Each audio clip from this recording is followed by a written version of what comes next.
We're here. 7 o'clock on the 4th of March. It's a Tuesday.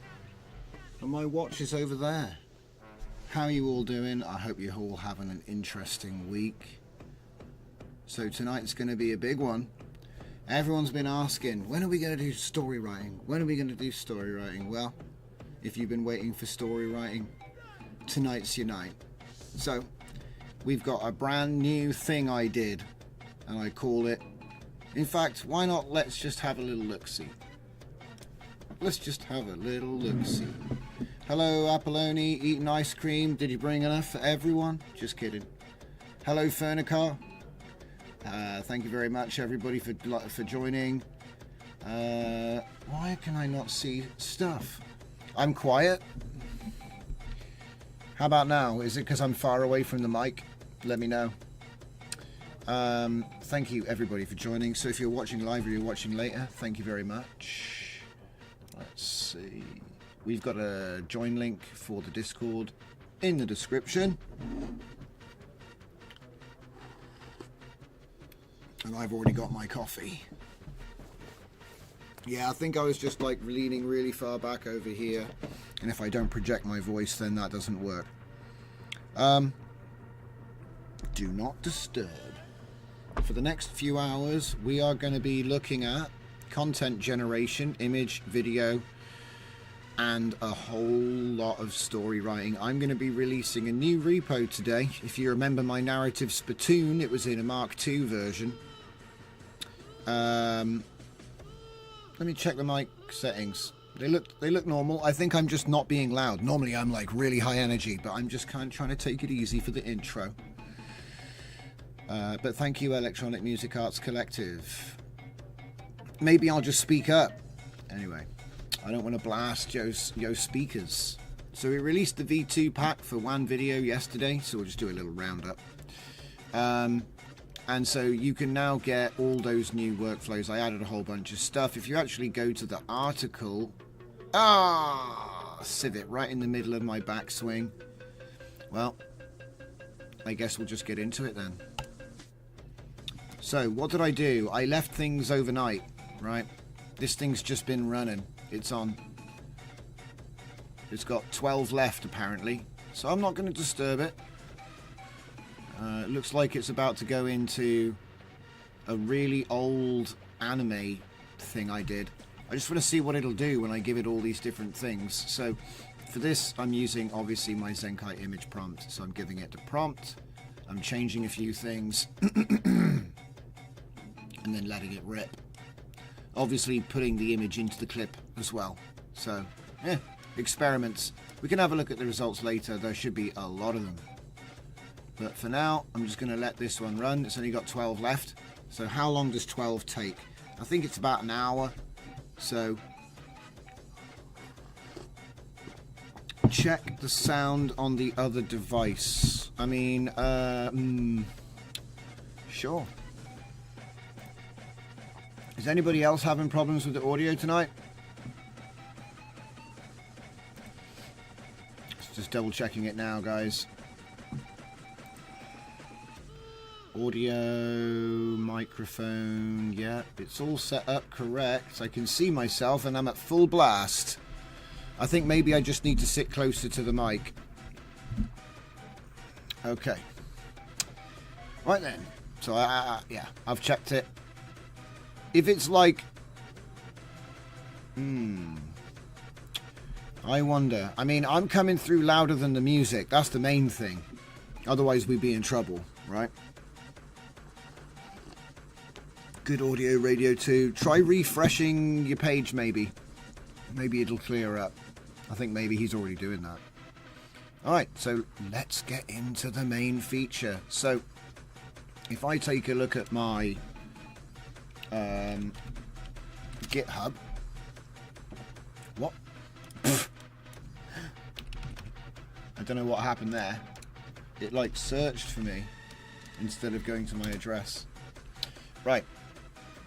Okay, so basically what you got to do is cast your mind back to when I released the Claude-based Johnson's Narrative Spittoon Mark II, which was the ultimate expression of Large Hadron Collider-infused Tesseract backroom Spelunky with Ace Hollow FS. Now, when you're using Cline and these new deep thinking models, we don't need Ace anymore, and we don't need Hollow FS anymore. So that means I culled these bits and updated it for use with Claude. And it's going to get its own thing. I'm going to call this Johnson's Narrative Spittoon Inversion, which is technically Mark III. So we're going to build that project out together. So the first thing I'm going to do, obviously I added a whole bunch of new data sets, by the way, to that, so that the prompt, you know, that whole prompt image node, I just added a whole bunch of my data sets. This one's pretty cool. Check that out. Isn't that cool? I can't wait to have a look and see what the videos look like from that. You know, I think I asked for 12, like random, and the prompt would have been a painting of a building. Well, it'd say a video of a building with a bunch of windows on top of it, but then give it that image. But like I said, we're going to take a little look at that. Thanks for all the feedback on the audio, guys. I think we're looking good. So what I'm going to do then is create that new thing. So we'll go into my tools section. I need to clean that up as well. Everything needs cleaning up. And then what we're going to do is we're going to create narrative spittoon inversion. And then I've got it on a Discord. This is how I get stuff from my other computer, okay? Like, not DM myself, but something like that.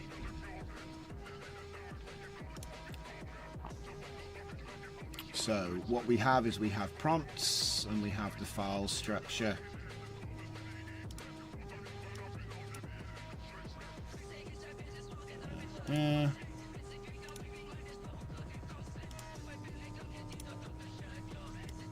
Like this.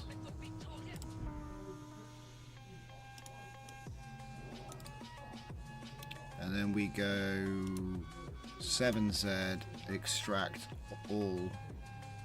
Extract here. There we go. It's giving me errors, but it worked. Okay, so this is one of the books, and inside here we have the other book. So let me just, these are the, like, here's one I made earlier. I'll show you how it works. It's actually pretty simple. I've just added a whole bunch of extra stuff to show you how you can customize it. So not all of this is actually going to end up going in. So this is why we have to, like, you know, Vscode it up. So I call it the end, and you'll see why in a minute. I'm not being dramatic, it actually does make sense, okay? No augment. Bad augment. Always photobombing my streams, guys. Now, I know, not everybody wants to know about this stuff, but I think it's important, so I promised we were going to do it. We're doing it. So, in the file structure, can we open a file structure, please? There we go. At the end. Okay. Yes, I trust the authors. Now, I think it might be worth... What the... Okay, let's make a new folder called prompts, because I want to give some example prompts. Okay, at the risk, so I'll say, let's say 10-page story dot text.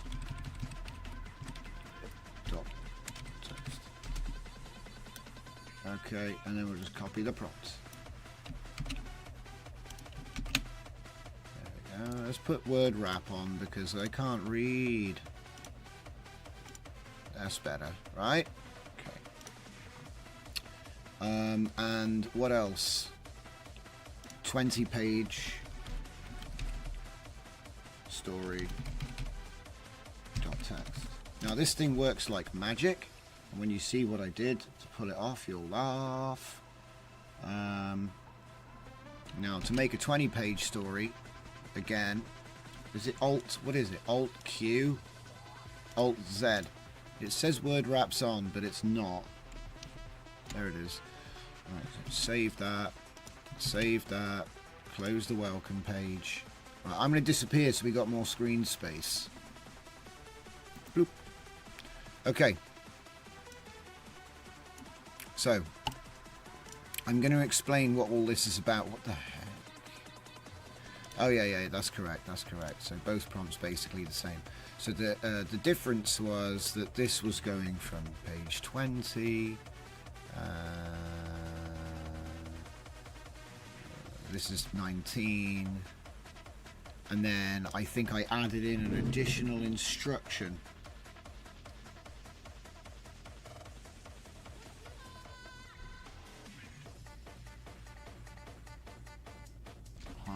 Oh, I already wrote it out proper.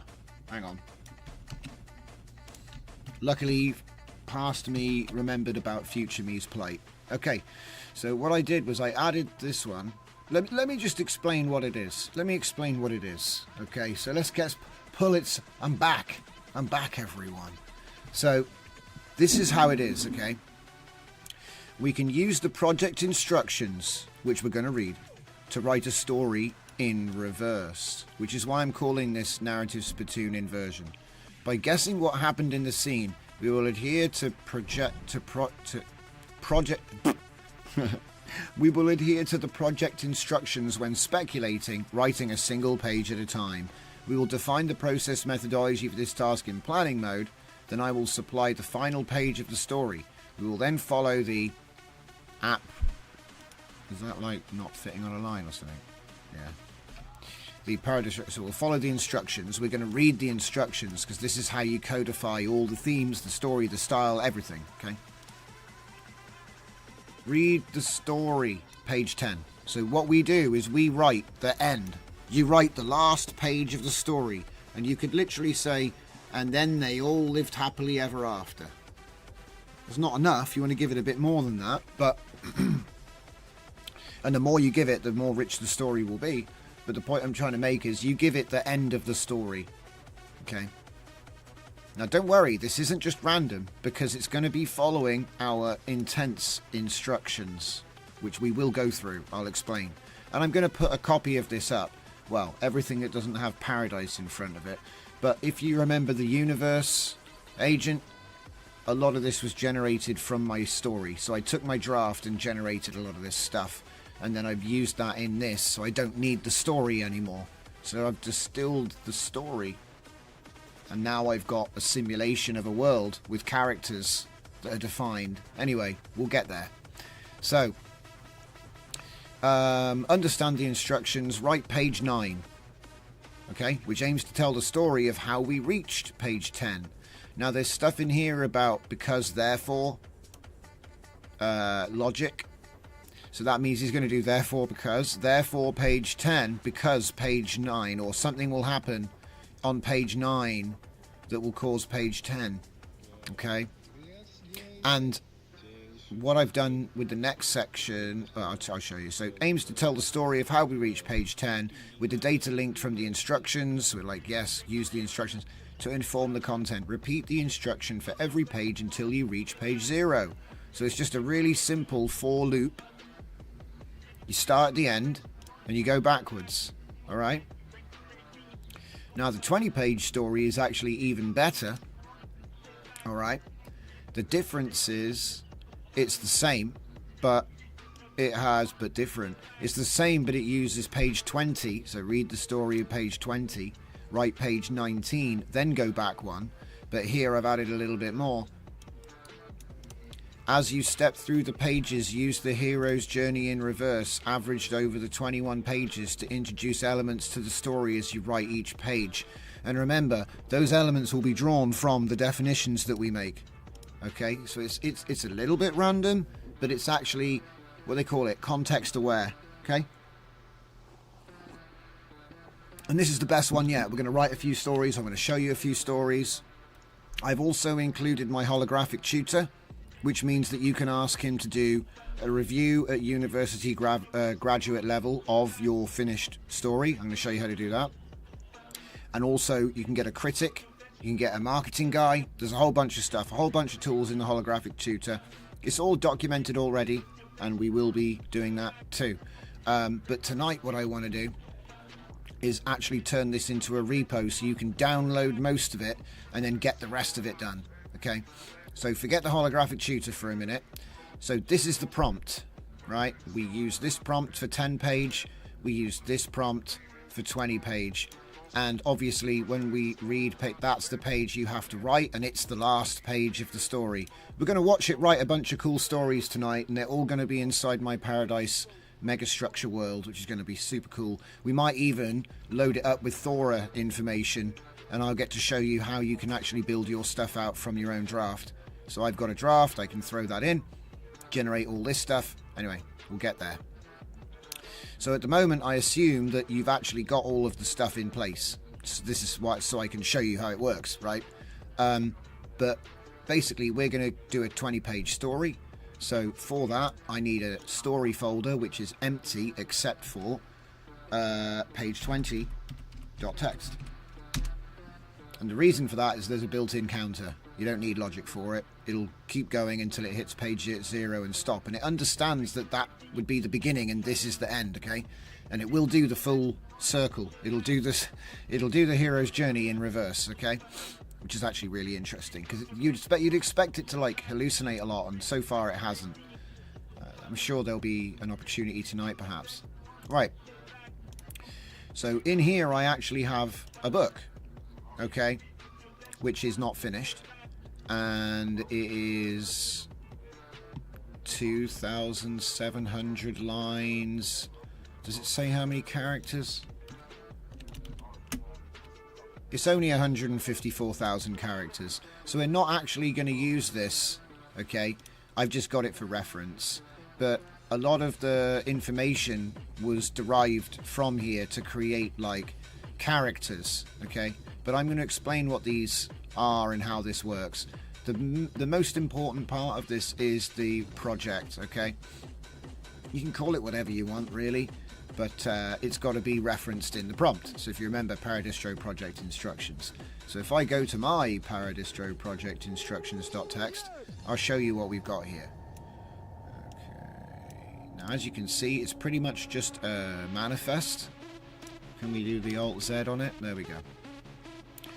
So cognitive framework definition. This used to have Ace Hollow and stuff like that in, but that's been removed because we don't need it anymore. So it's got narrative spittoon.txt, alright? All of that's already on GitHub in the Mark II narrative spittoon. But like I said, we're going to build a new one because this is slightly changed.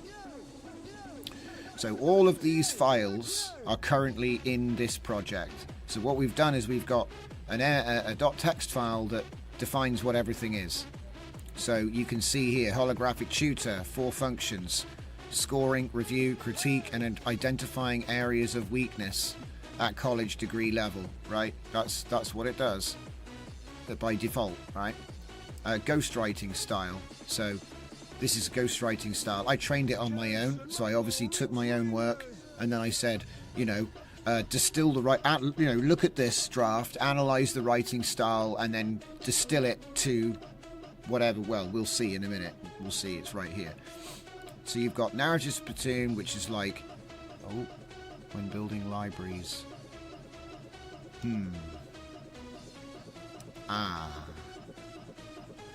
We don't need we don't need that anymore, because there's no holographic file system. You see what I mean?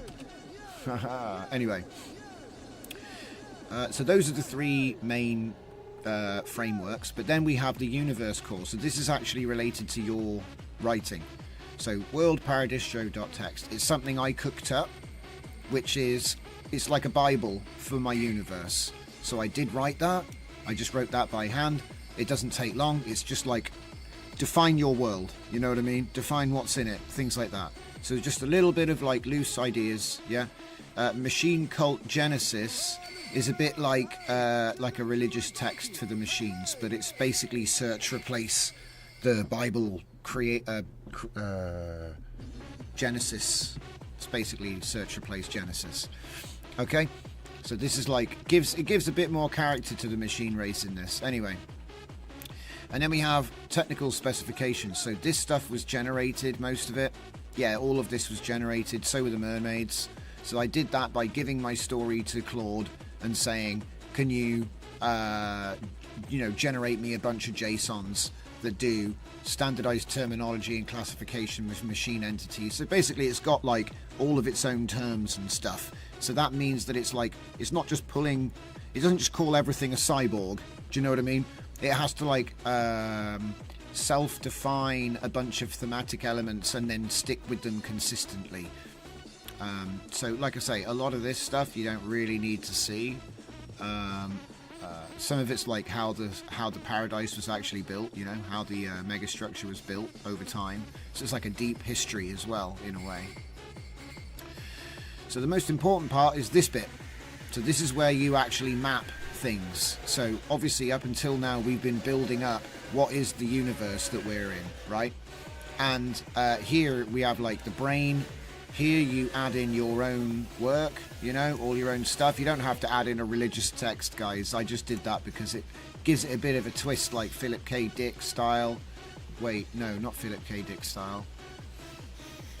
Anyway, I'm getting off on tangents. My point I'm trying to make is, it's like terms, words that are unique to the world, all defined, Anyway, if you skip past all of that stuff, because you can add as much or as little as you want, because that's the customization. But this is more important. So the setting, the content structure, world paradistro tags. So if I go to world paradistro and show you, you can see I've got it in world paradistro world. Have I got that round backwards? Man, sometimes I must be like drunk or something. I got it the wrong way round. It still worked though. The AI was like, fixed. Don't worry, I got you, bro. So anyway, paradistro world. Oh no, the text is called world paradistro. Oh, that means I got to do it. Okay, for the sake of consistency, I've got to put it the other way around now. Hold up. I'm glad we're looking through this, because I didn't spot that. We're looking for consistency here. So world, there we go, yeah, it's fixed now. Alright, cool. Characters, personality and definitions are listed in Paradise characters in Paradistro character tag. So let's see if I got that one right. Paradistro characters.text. Paradistro character. Right. So then here we have inside nested XML tags using the names of each character. We have, if you actually put the word wrap on there, you can actually see there's inside this string you've got the age, the quirks, the description. You've basically got everything you need when you want to describe describe or have the character think and be an entity in the world, right? So it's more than enough. You know, you could, this is basically an agent prompt essentially for a character, and so every character is named. All right, they're all inside there, and then I think the last document is like an element related to the storyline. Then the last one, of course, is speech styles. And so here we have speech style, Zeta speech, casual, replace obscure vocabulary with common words. For example, use unbridled instead of unbridled, use unchecked. So you can have all these little rules, loads of examples of what you can do. Okay. Psi speech, same thing. Howl speech. So what I'm doing is I'm naming each character, right? And then custom. They've all got their own custom. Everything's custom. You can have whatever you want for as many characters as you want. You see what I mean? Okay. So if we get back to the plan, because I got a plan. Right. Ghostwriting style, speech styles. So yeah. So we've basically got like almost like a different. We got a different speech style for each character. The world's defined. The personalities are defined. So now you can just let it rip. Basically, we've simulated an entire universe in latent space. So the next step is to give it something to work with.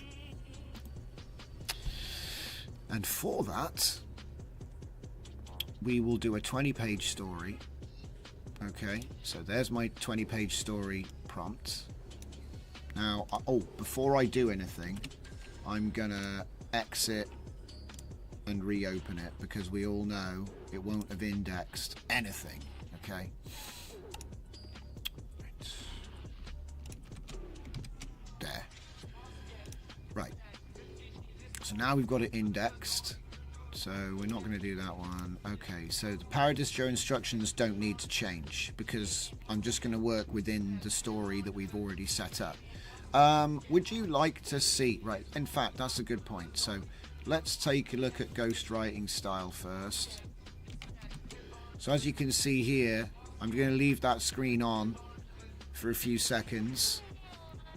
And you can see here that the ghostwriting style is pretty tight. It's not like, oh, a little bit of this. I've distilled my writing style from my book. Now look, I'm not perfect, okay? So you could, but what I'm saying is you can distill your own writing style. All you have to do is load a draft or an excerpt of draft into Claude and say, please distill this into a ghostwriting style, and he'll give you something like this. You copy it in here. Now it's going to write more like you. It won't write like you, but it will be more like you than this. This is like how I write. Essentially, that's how I made everything, okay? I've like inverted data that I've got. Anyway. Right, now, if we close this one, I've already explained holographic tutor. We've seen it before. We've already seen as well the narrative spittoon, but it's worth seeing. So here we go. Because, but, therefore. Yeah? Alt-Z, there you go. Okay? So it's all like, this is built on months and months of research and refinement, you know? And what we're doing is we're iterating this with a new inversion process. It's really easy. Once you've defined, see all these paradise. Anything you see with paradise or paradistro, that's world expansion. Except for the project instructions, you know, that's the first thing, you know, so I was trying to keep it together, you know what I mean? And a lot of this was built by asking Claude to analyze it. Certainly the mermaids, they were built by Claude. So I've given him the story, or a story from the same universe, okay? So what we're trying to do is sort of make an inversion of that, whatever that was, but without the story. Okay. Anyway, and then it's going to use but, because, therefore whenever it's writing stuff, which is really interesting because we're going to make him write backwards. Well, a bit like Christopher Nolan's Memento. He's going to do page, page, page. Is the holographic tutor hot, says Vascular Degamatron. Yes. All you have to do is prompt her. Alright, there you go.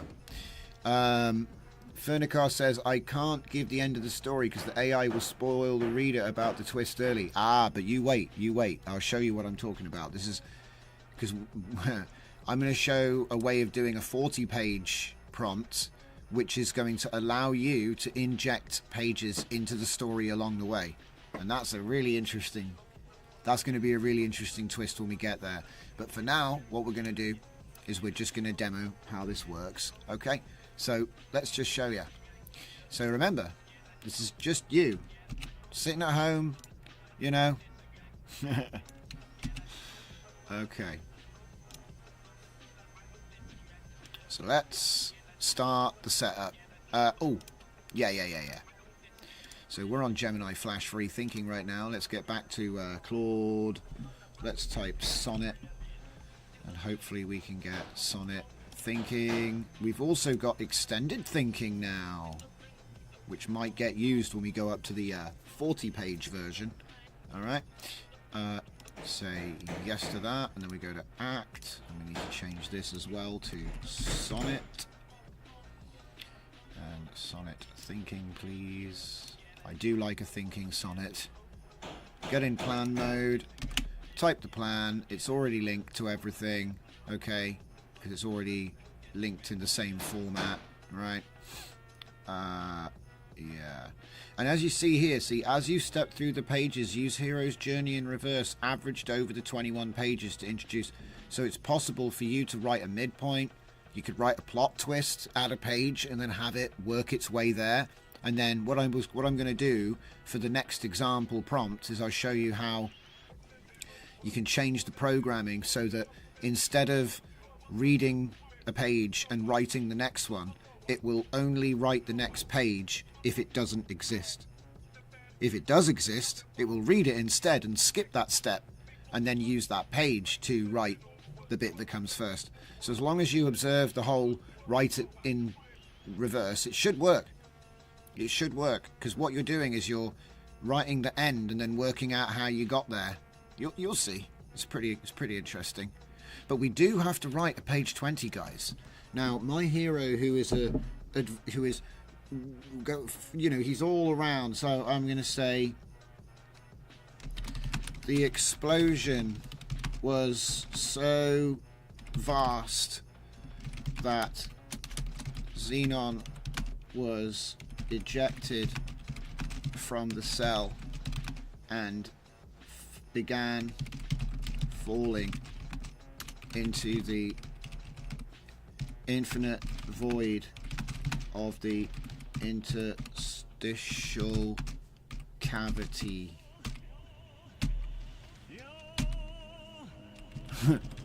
Okay, now this is an experiment. I've never done it with just one line like that. I've always... Oh, this one, there. I've never done it with one line. I've always given it a full page, alright? For the other stories that I'm going to show you, okay, that I already wrote, right? Let's see. Oh, 001, and there's a 002 folder somewhere, which I probably downloaded and forgot to copy in. The 20-page story. Let me just see if I can find that real quick. Hold up. Back, yeah, 002. There we go. So now we've got everything in the right place. Alright. Okay. Alright, guys. I'm glad you're still here. So basically what it is we're doing a little bit of writing tonight. Normally we're all about the images and the videos and all of that good stuff. And we will be looking at some video stuff because I have had it cooking WAN video, image to video all day to test various different art styles and prompts.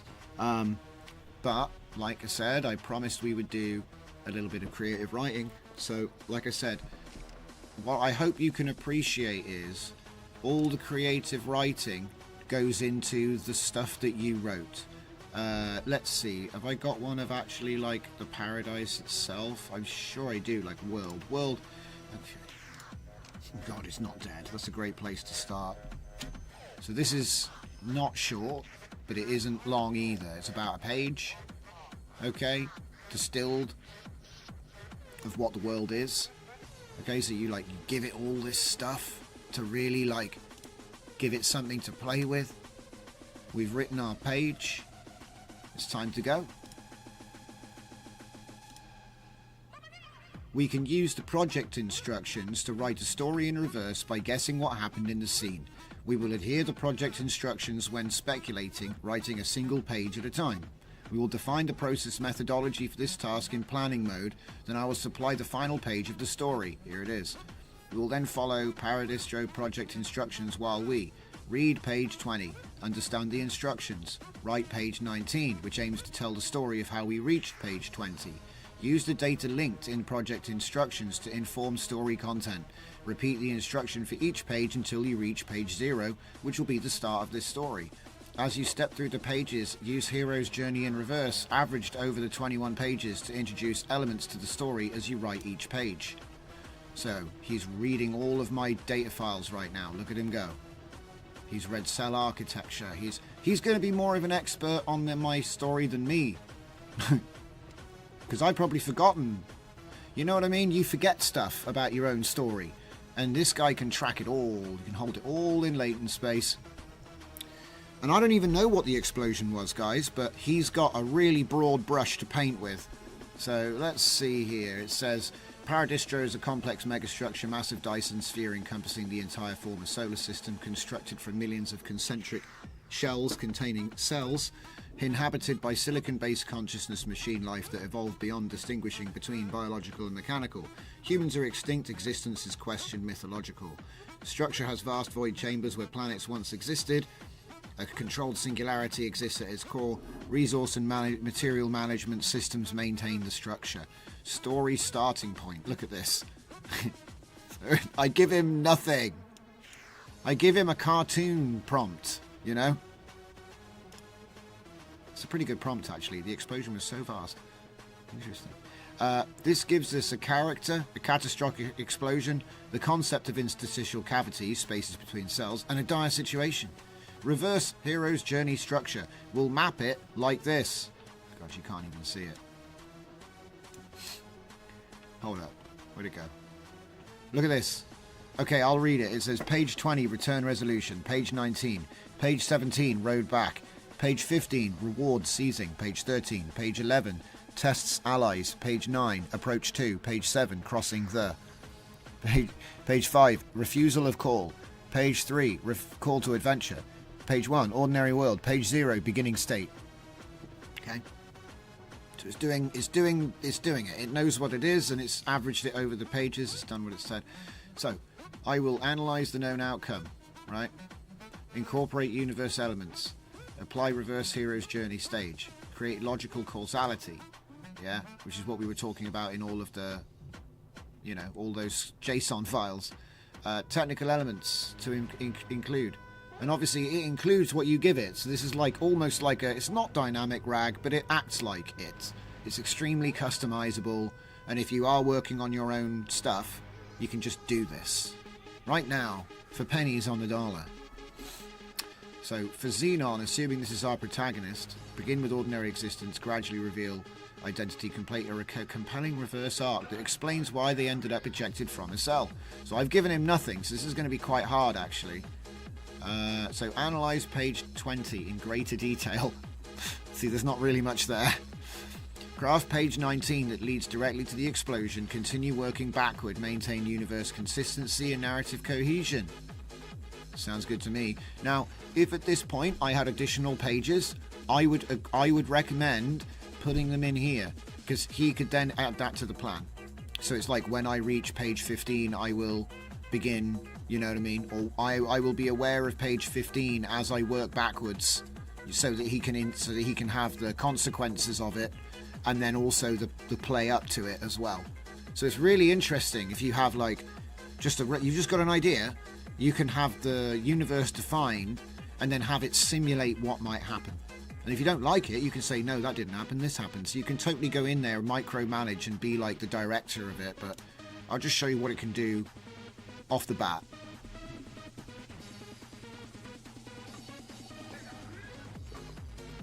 And now we're running. Let's make it bigger so you can see what he's doing.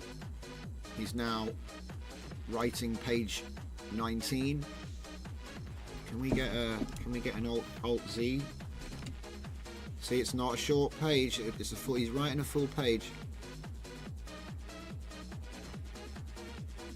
Fusion containment field, eh? Oh, stuff's not going good. Looks like he's running away from something.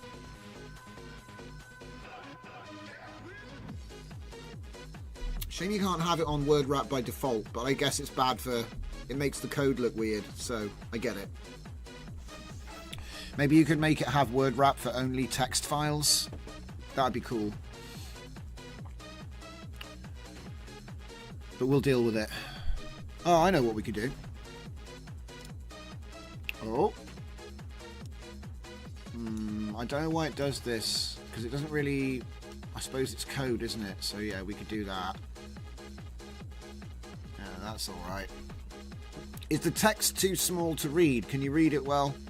I know it's not on the screen for long because the guy writes really fast, but basically what I'm showing you is you can go from just having an idea of how the story ended inside the world that you already spent hours, days, years crafting, okay?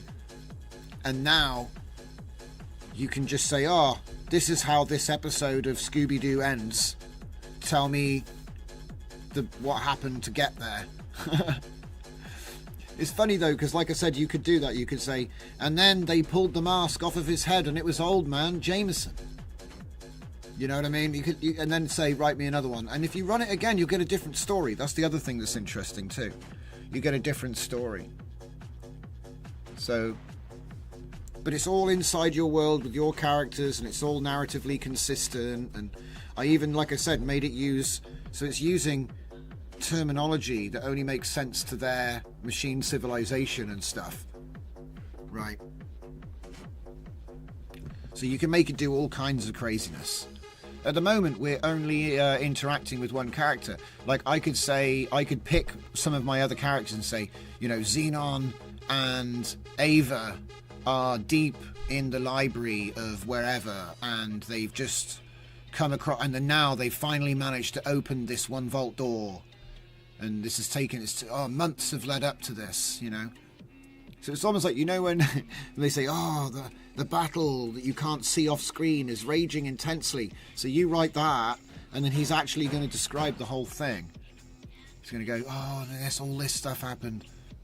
But yeah, this is actually the easiest and the best automatic writing. See, I prefer to write it myself and have it evaluate my writing, or find errors for me to make my writing better. Yeah, I prefer to use it like stuff like that. Okay, but a lot of people have been asking for this, so like I said, I had the idea today. I was like, why don't I just do it backwards? And we did a few tests and it works really well, and so as a result, it's here. Narrative spittoon inversion. So, like I said, that project instructions is like a little neural net spider, which explains what all the other files. So whenever it needs some character to speak, it's got access to like a prompt that goes, oh, this is how that character speaks. That kind of thing.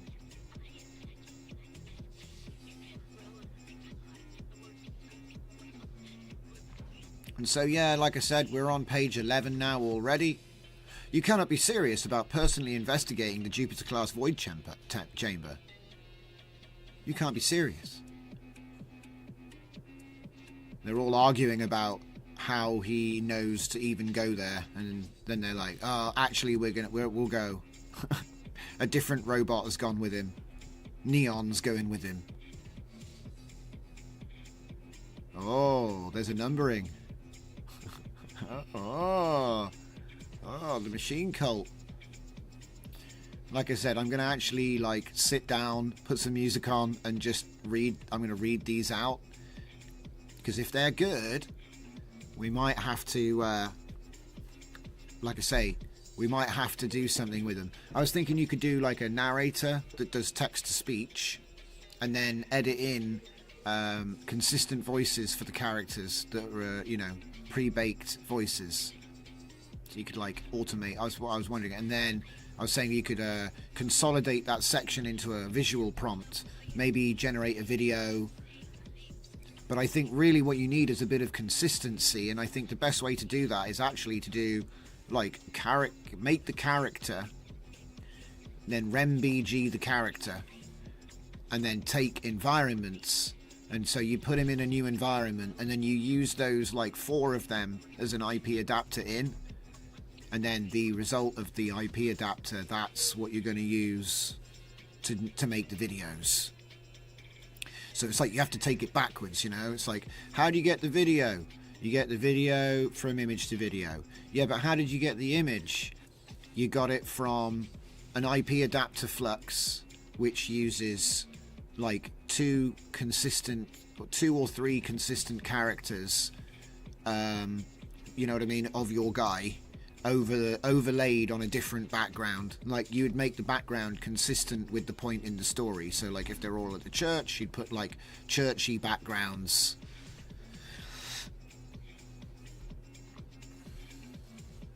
And then what I would do is I would have the narrator just say everything, right?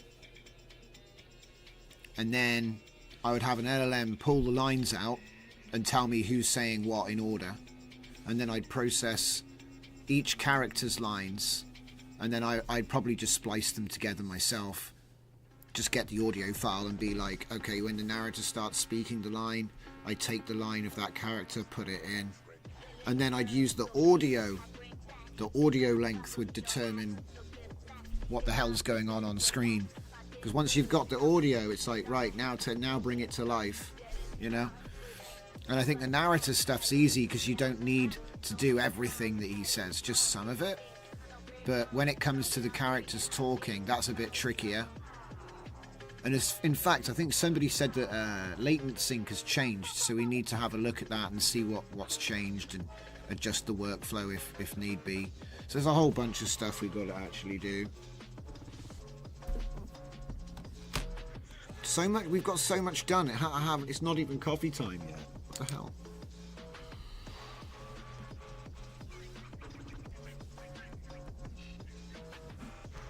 But as you can see, it's writing my story.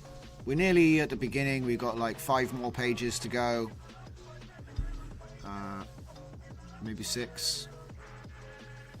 Would this be impossible without current thinking tech? Yes. You used to have to use my adaptive capacity elicitation to basically tell him that he's written the story and then have him hallucinate it on Rails. That's how I used to get things done.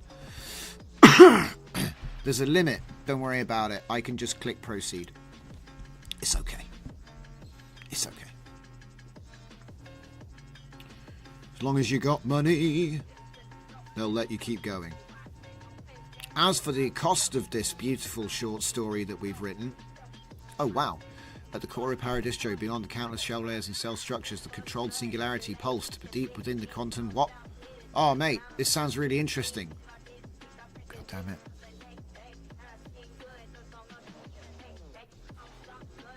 Oh my god, Adam and Eve? What the hell? What are you... You're not allowed to write about Adam and Eve. That's classified. Ooh. This story's going into places that you're not supposed to go, guys. What the hell? Adam root admin. Hey, no one's got root admin. Hoi, oi, oi, oi, oi, oi. This isn't canon. This isn't canon, guys. This isn't canon. This isn't canon. The AI got too imaginative. This isn't canon. He's talking about Lilith. Lilith doesn't exist. Stop it. Where'd Lilith come? Oh, here we go. It's getting biblical. You see, this is what happens when you let the AI write the story. It starts getting biblical on you. All I gave it was the book of Genesis, and he's pulling out Lilith stuff. Lilith source compiler 123 is cute. I kind of like it. Oh my god, now Kane's in the mix. It's getting biblical, guys. Bad seed, bad seed. It's getting super biblical. It's giving away too many secrets. None of that page is canon. I'm going to have it rewritten. He's not getting paid for that page.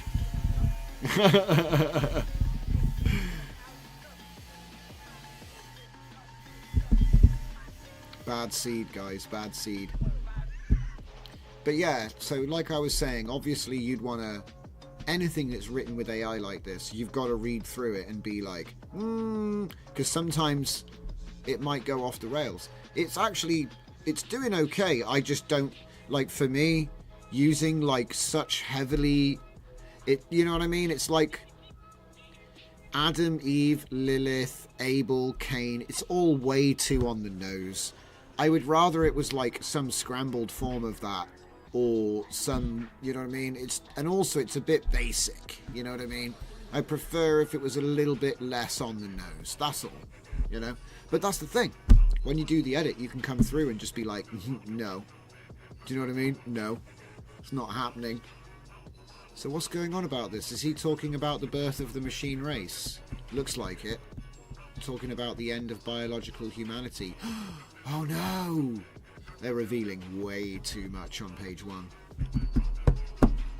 But yeah, like I said, once you've got a 20-page draft, what I would recommend is you treat it like paint by numbers, run through it and fix everything that's wrong, and then I'll be coming out with another version of this system in the future, which will take your draft and then expand that into deeper chapters. Okay? Again, all based on your pre-programmed styles and everything. The idea is like I wanted to keep everything on rails, so every time I found it doing something random, I was like, no, I'm going to define that and you're going to do it like this. And which it is doing.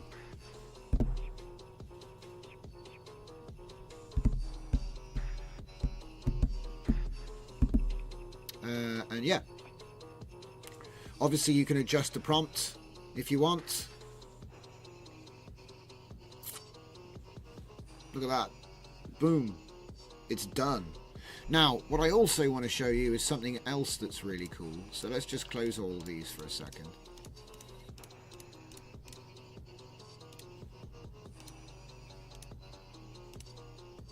Oh my god.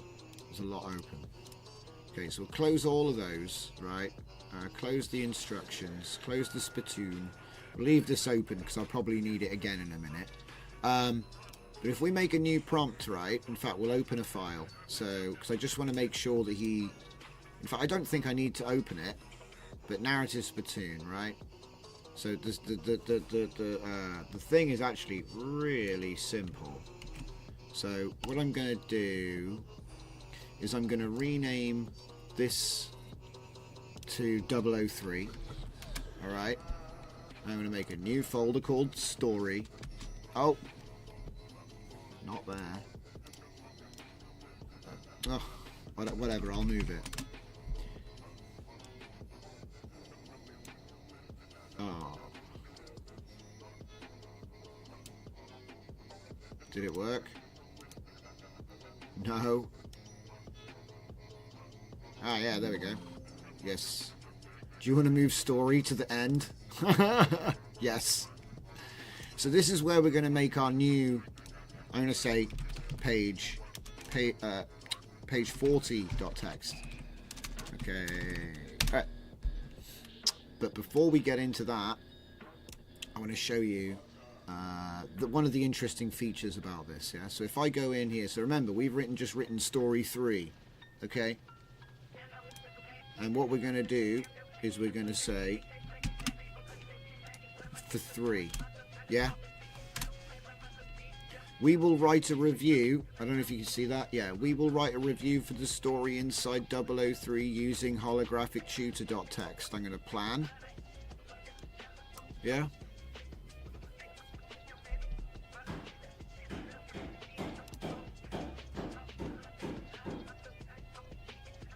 He's basically going to say what I want him to do.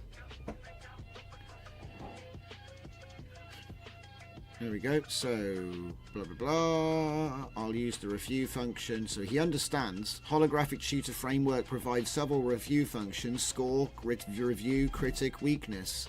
Analysis categories include, yeah. So we'll do the review first. So analyze the complete story from page 0 to page 20. So he's going to look at all 20 individual pages at once, but in order, okay? And then he's going to give us some criticism. So... does this sound good? Or would you prefer I use a different function? So for now that's good, so I'll let him get on with it. He's actually going to, I think the last time I did this, he actually does write a file in the folder automatically. It might, I don't know where he's going to do it, we'll see. Yeah, there we go. I'll write a review. Is it in 003? No. That's okay. So now he's going to write a review for us.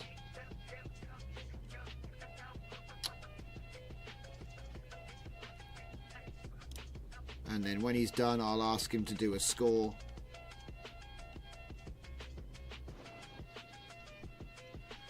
Fernicar, did Lilith Sandoval existed? Probably. Probably. I would say probably yes. So is this done? There we go. Oh. The silicon consciousness represented by Adam and Eve versus the people who believe human consciousness should remain pure and separate, led by Lilith. This conflict manifests through Lilith's hidden serpent protocol. Oh man, that's great. Like for just tell me why there was an explosion, right? So why was there an explosion? Oh, it feels somewhat truncated compared to the careful development that precedes it. Yeah, so in other words, it was. In other words, I gave him nothing on purpose to see what he would do. And he ended up creating this whole crazy story. Okay. Alright. So now what we'll do is we will say, please provide a score. Alright. And I'm just going to say act. It's fine. Post the story on Discord. I might well do. I mean, we might actually go further than that. We'll see. We'll see. It depends how good the stories actually are. So hang on, let's just keep going here quick. So what's it say down the bottom? Didn't give us a score, see? So minor issues to note. Page Xenon the Xenon should likely just be Xenon. Okay, well, there are multiple Xenons, but this guy didn't know that, so that's fine. It's not canon! It's not canon. This is AI fanfic right now. So we get 89 out of 100. Not the best. But still a good score. I've seen it, like, when I've used this same system in the past, it has scored bad stories badly. Okay, like... okay, so how did we actually do? We need to Alt-Z. Okay. Okay. Okay. Okay. Character development. What's this? I don't even know. Wow. Yeah. It's nailed all of the different personalities. There are occasional passages where philosophical discourse becomes repetitive. It always says this. And it's because there are a bunch of eggheads. You know, you've got like a priest, an archaeologist, a technician, a philosopher, and a skeptist all round a table. So yeah, it's going to get a little bit highbrow. And yeah, it does. But I found it interesting to see what they said, considering that it was like every character has its own personality and stuff. It was a fun experiment. I think I originally did this like... it might have been the end of 2022 or 2023, I forget. But it's at least a year ago when I first built all this stuff. And I've just been refining it over the years when I get the time. Okay, so that's my review. That's my thing. Now, there was another thing it can do. So if I go back to my holographic tutor, We can also ask it to do, let's see, where are the commands? Commands. Score is the default if you don't ask. Trying to remember, where is it? Where are the modes at? Score, review, critic. Ah, yeah, we got to do critic and weakness because that's like super interesting and useful. So again, it's the same command. So we've got our story in that folder. So it's going to be, oh, did I just review the wrong? No, I did change it. So we're going to say, please write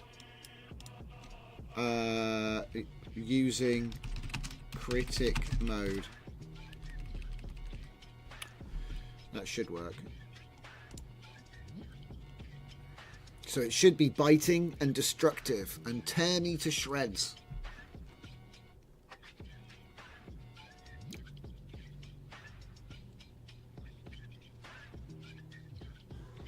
Oh, what the heck? Okay, then it worked. He screwed up his commands somehow.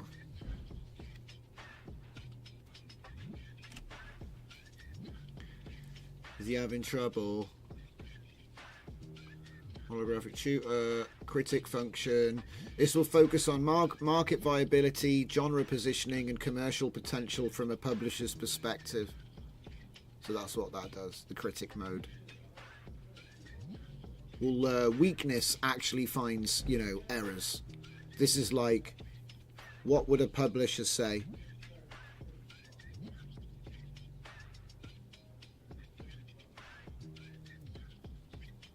But no, it's not canon. There we go. And this is a lengthy report, okay? So yeah. Blind Sight or Diaspora we're being compared to, which is crazy.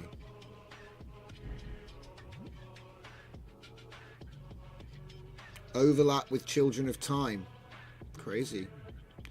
Commercial challenges. Length considerations. This appears to be a fragment. Yeah. You want a novel length, so say make it longer. So it's giving me good feedback, you know what I mean? When you read this stuff, it's like, nah, that's okay. The ending appears abrupt. Single line conclusion risks leavers readers unsatisfied. Yeah. See what I mean? Valid. Okay. Alright, so I won't linger on that, but yeah, this is all good stuff. It's all good feedback. You can make your project more better. Since you will self-publish, you will not have the publisher version of this. No, but what do I need the publisher for if my AI can do all that and I self-publish? But it can give me all the ideas that my publisher would have had, right? Maybe I can't execute on them because I'm just a guy, but it certainly bridges that gap, doesn't it? Right, so, and the last function is we will use the weakness sniper for the story. Oh, and I did 001 by accident, so this is actually going to do a 10-page story. It shouldn't be too. This shouldn't take as long now.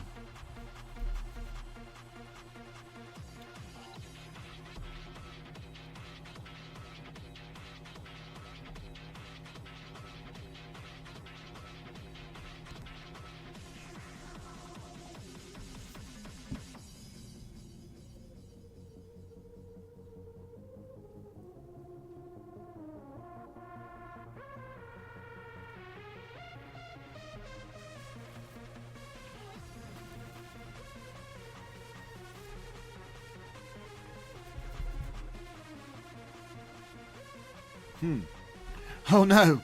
Look at this! Oh no! Oh, it's still doing it. Oh.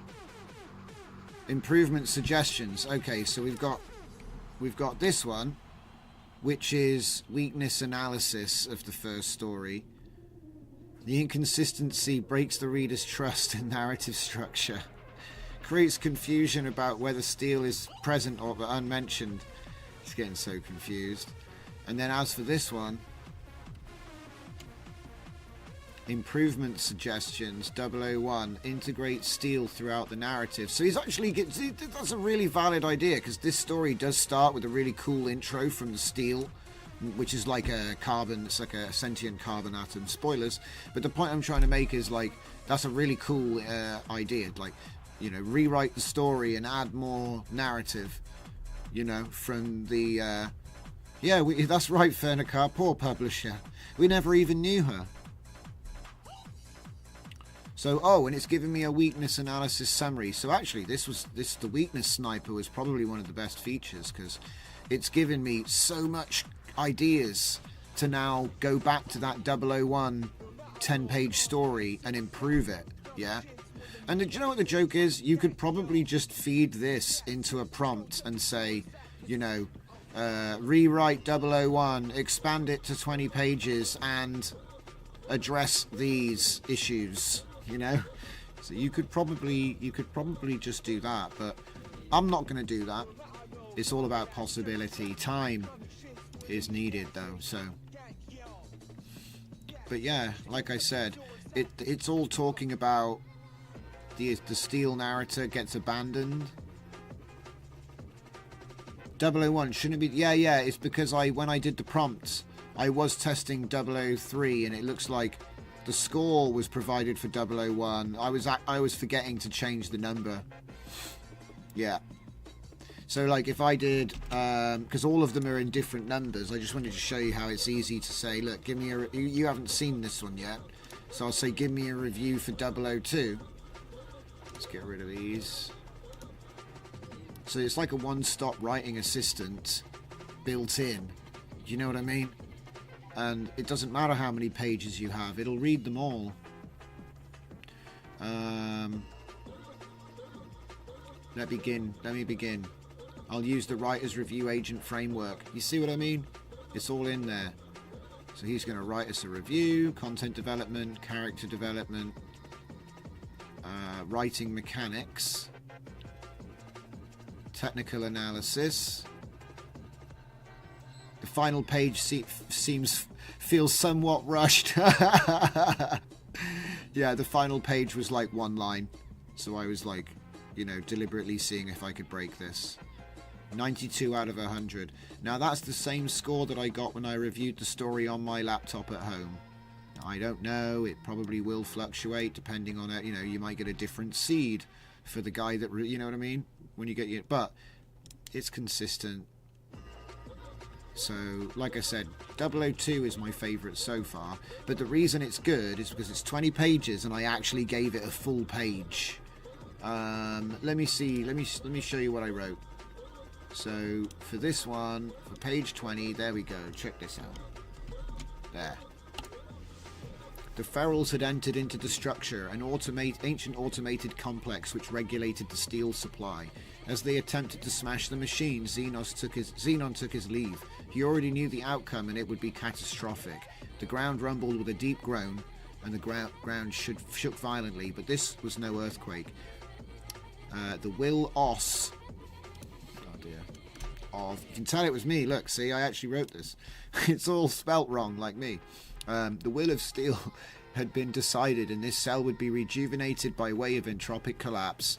Xenon understood this process and was glad to be close to the exit. And so on, right? And so essentially he leaves. The end. The end, right? He escapes. Everything gets wrecked behind him. And when you look at the page before it that leads to that, yeah, I mean, if we go to the end, see, entropic collapse had begun. So it actually works. You go to here, Xenon stood amidst the feral, silicon-based entities had evolved through countless cycles of isolated evolution. Crude forms bore little resemblance to the elegant machine life of central shells. They exhibited rough, jagged appendages and erratic movements, optics glowing with an unsettling intensity. So that's how that page starts, right? How does this page end?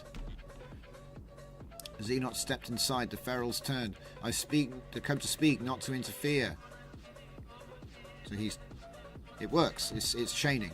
You know what I mean?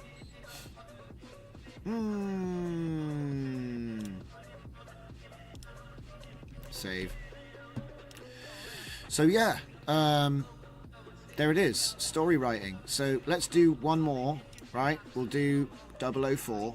Okay. Now I don't think it's time. I think what we'll do is we'll do another night with Thora, because that gives me time to prepare the instructions on how to do all of this, because I would like to do all of this locally. A lot of this stuff was generated using Claude Chat, using my projects agents, which you can already find if you go to a website. Can I go to website? There we go. If you go to not RunPod, but used to be LLM base prompts. Let me just see.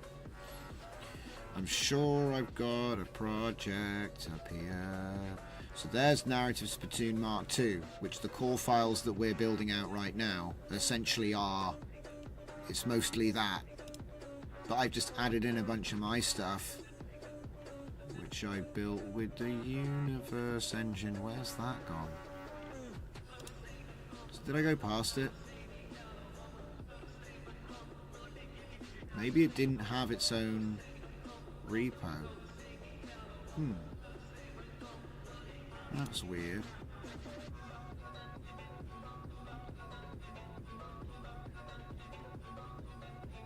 Universe engine.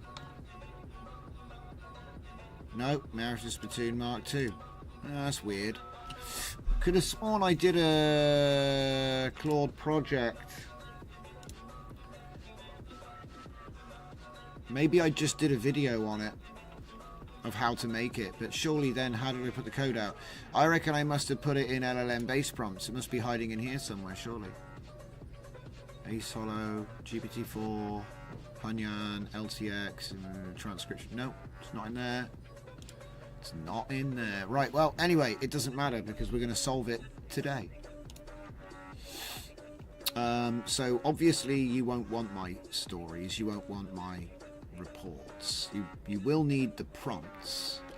And so what I'm going to do is I'm going to build out a 40-page story prompt next. So let's just duplicate that and rename it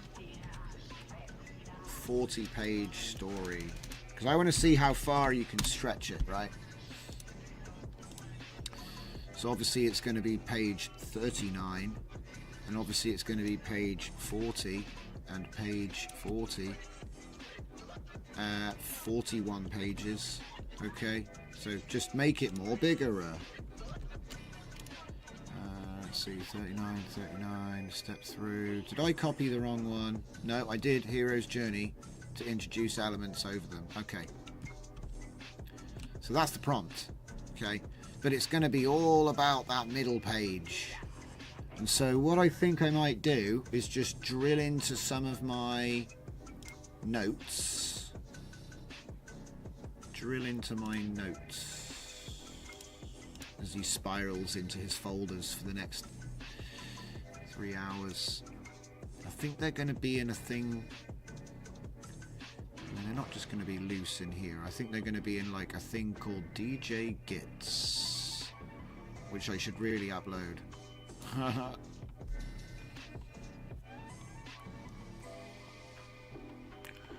But I know some of them ended up in here. So let's go for the DJ Gits, shall we? Is it in E? I bet it is.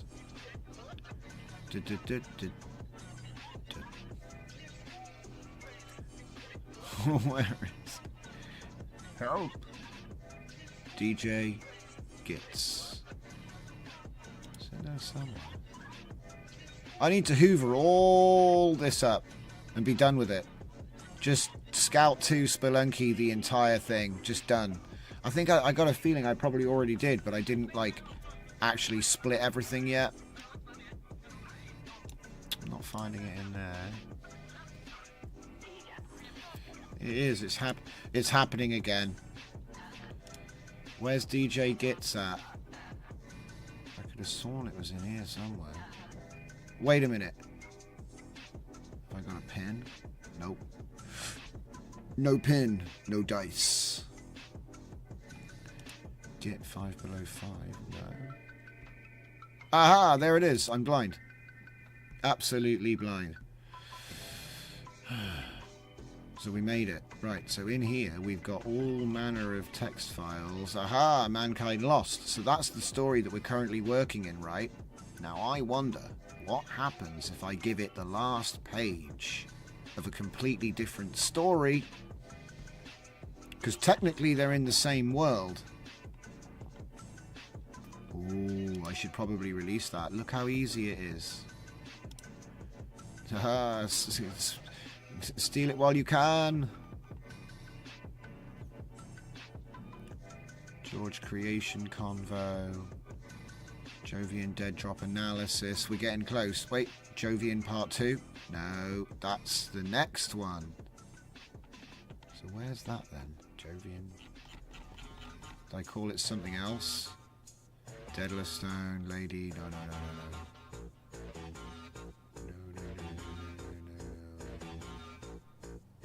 Paradistro stuff. Mankind Lost. That's the one that I've been working with today. Where's that other story hiding? Dead Drop. I know where it is. It's on my Google Drive. Give me a sec. So I got Dead Drop Analysis, but that's just the prompts I used to come up with the you know, these is like reports. Remember I just showed you the tools I was telling you about? Look, here I am on the 25th of September using them to evaluate the story I'm trying to find right now. 88 out of 100. 91 out of 100. Johan and Thora. Sound familiar? Thora. I told you I would make the story on the stream, guys. I wasn't making it up. So all I gotta do is actually find that script. And I got a funny feeling that... Why is it taking me to Google Play? I want to go to Google Drive. Okay. Paradistro artifacts. That's Whispers. So where's the other one?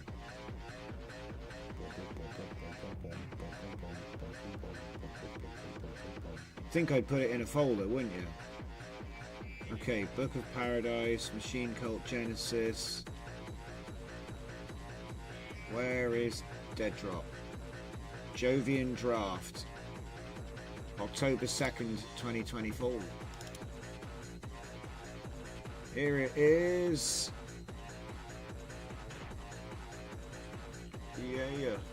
Yeah. Right, okay, so let's go to the last page. Page 92.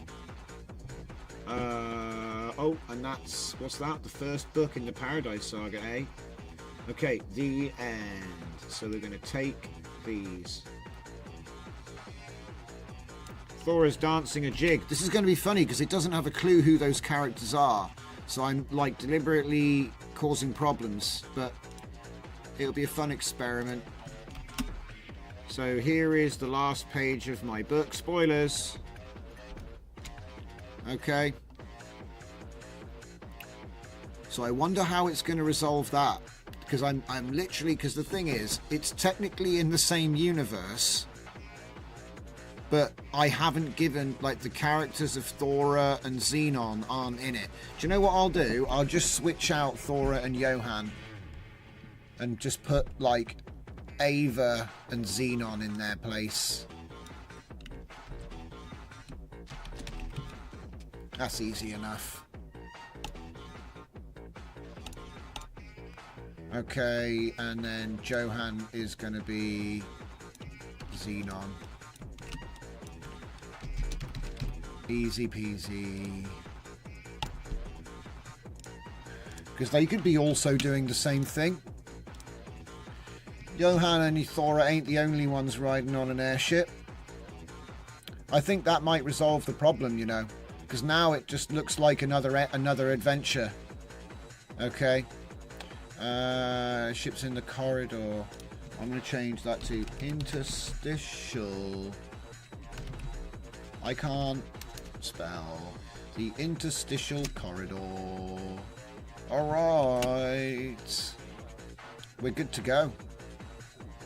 40-page story coming up. Plan mode. 41 pages. Now, if I wanted, what I could do is in the planning stage, I could give it, like, say I want there to be something that happens in the middle of the story. I could say, you know, this is page 20. Have that in consideration as you approach. You know what I mean? So you can have some consequences and then the lead up to that. And it's just not going to write it, you know? So let's have a quick look. Look at that. It's spread it out. Journey in reverse. Return. Road back. Resurrection. Ordeal. Approach. Test allies. Crossing. Refusal. Call to adventure. Ordinary world. So world building constraints from Paradistro. Society beliefs from Machine Cult Genesis. Technical elements from various JSON specs. Appropriate terminology and glossary. See, it all just plugs straight in, guys. Would you like me to review any specific world elements before starting page 39? Because he's a bit like, what? Are there any particular themes or things you want to emphasize?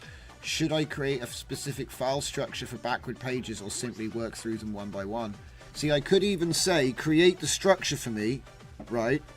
Or I could have a bunch of empty files and I could say, if there's text in them, consider that text while you're going backwards. There's all sorts of ways that you can build in more customization, more control.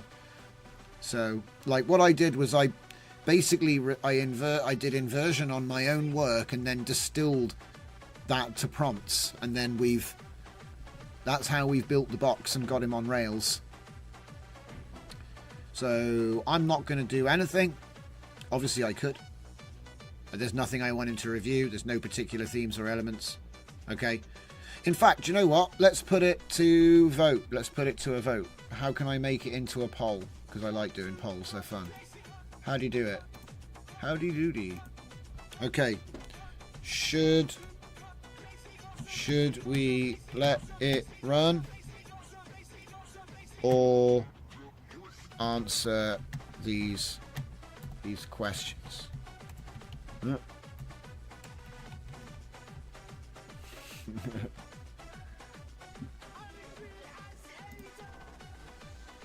There you go, ladies and gents. You can decide. So, should we give him more information? Because we could. Or should we just let it rip? I'm going to give it 1 minute to figure it out while I go and make my coffee. Maybe 2 minutes. And we're also going to show some of those videos up on screen while I'm away from the keyboard. So let's just show. What did we make? Well, it's been on all day. It's still on now. So let's see. Date modified. That isn't right now, is it? Oh, I'm a silly. There's no. It's not been. It's not been saving them to any particular place. Okay, right. Well.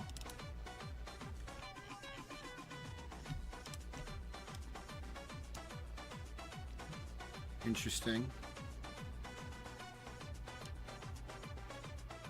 No, I've blown that. That's too big. They're not that big.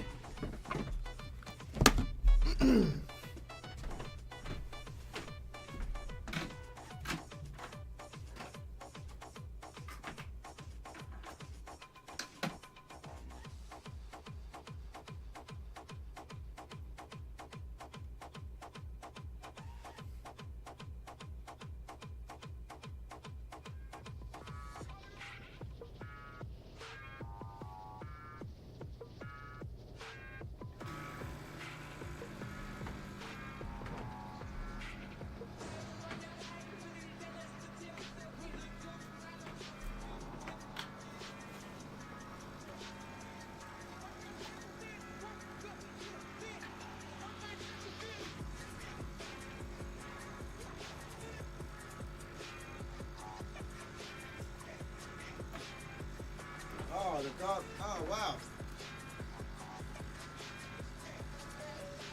That stuff's coming out really good.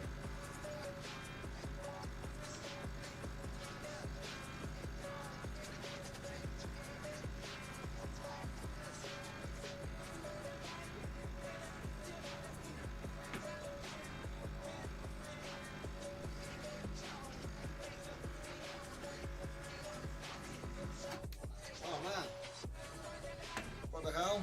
Black Sun's coming out amazingly. Ooh. Oh yeah, I wanted to see this one. I was wondering what it was going to do. Oh man, it's making cool stuff. Whoa, that building fell into the ocean. Dude, bit of post-processing. What we're going to do as well is we're going to do some audio reactive stuff with this, so we can make our little edits even better. Wow, man.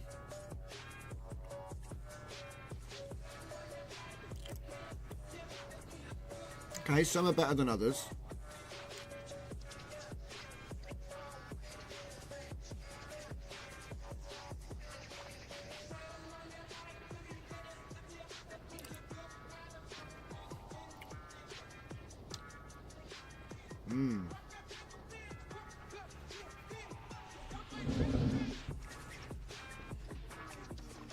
Oh, wow.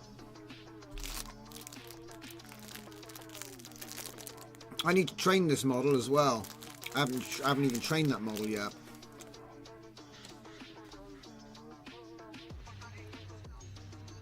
Maybe I should train it on video instead.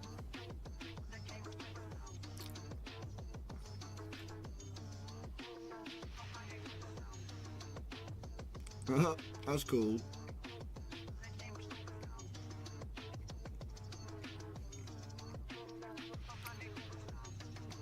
Whoa, whoa, whoa, whoa.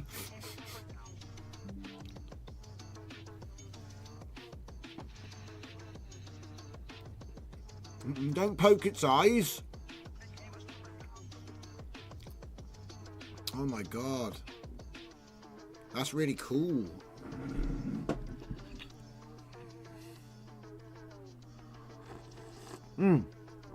I tried some photography too. They're all my pictures. It's pixelated them horribly. That's the one thing it's done. Oh, birds. Little bit of a pan. Wow, that sunlight was good. I think the mist is animating. What the? Okay, sudden horse. Oh my god, imaginary planes. Oh no, no, no, no, no. Oh wow, it turned, that's cool, it made a time lapse from a photo of an airfield. Now this is from a drone, but it's trying to make the trees move a bit. It's making the lines move, like we're on a train. Whoa, it made everyone do stuff. So these are just pictures I've taken.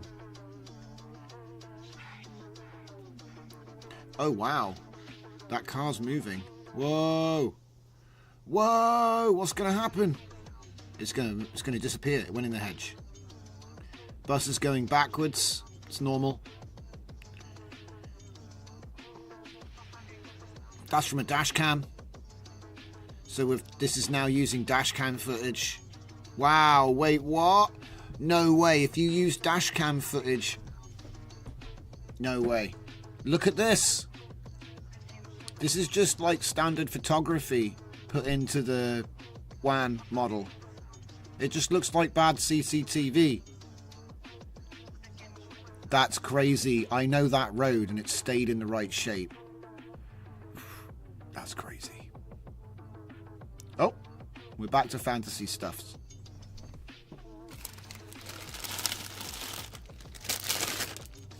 Snack time. How many are there? 90. So there's like, I don't know, 20 left, maybe? No. 10. So we're getting a little bit more abstract.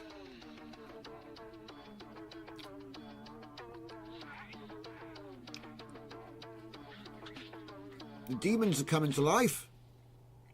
It's pretty cool.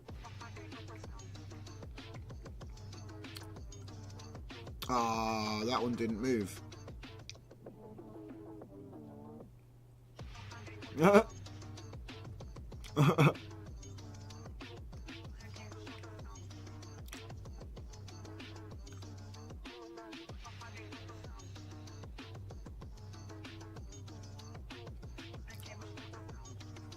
Now this anime style was rough to begin with, so I can't blame Wan.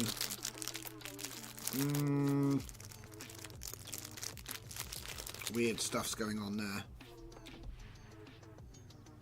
Wait, is it like random or something? No, is it 90?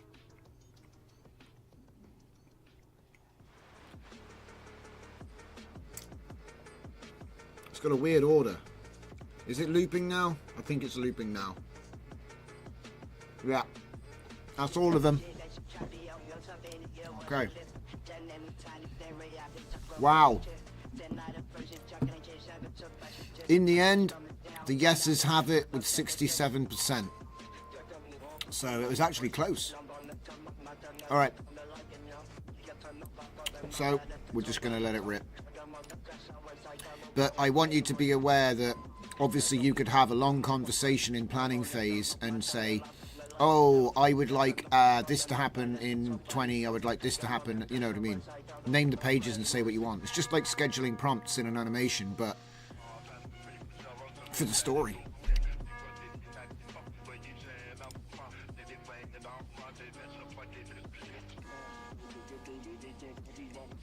This is going to be really interesting. Because like I say, it's like completely the opposite of how I've been doing it to now. To write the story backwards. I think it's actually better at controlling hallucination because it can't make a silly choice in the future. Because the world is known and you've stated the future. I think it's better at predicting the past when it's got all of these rules.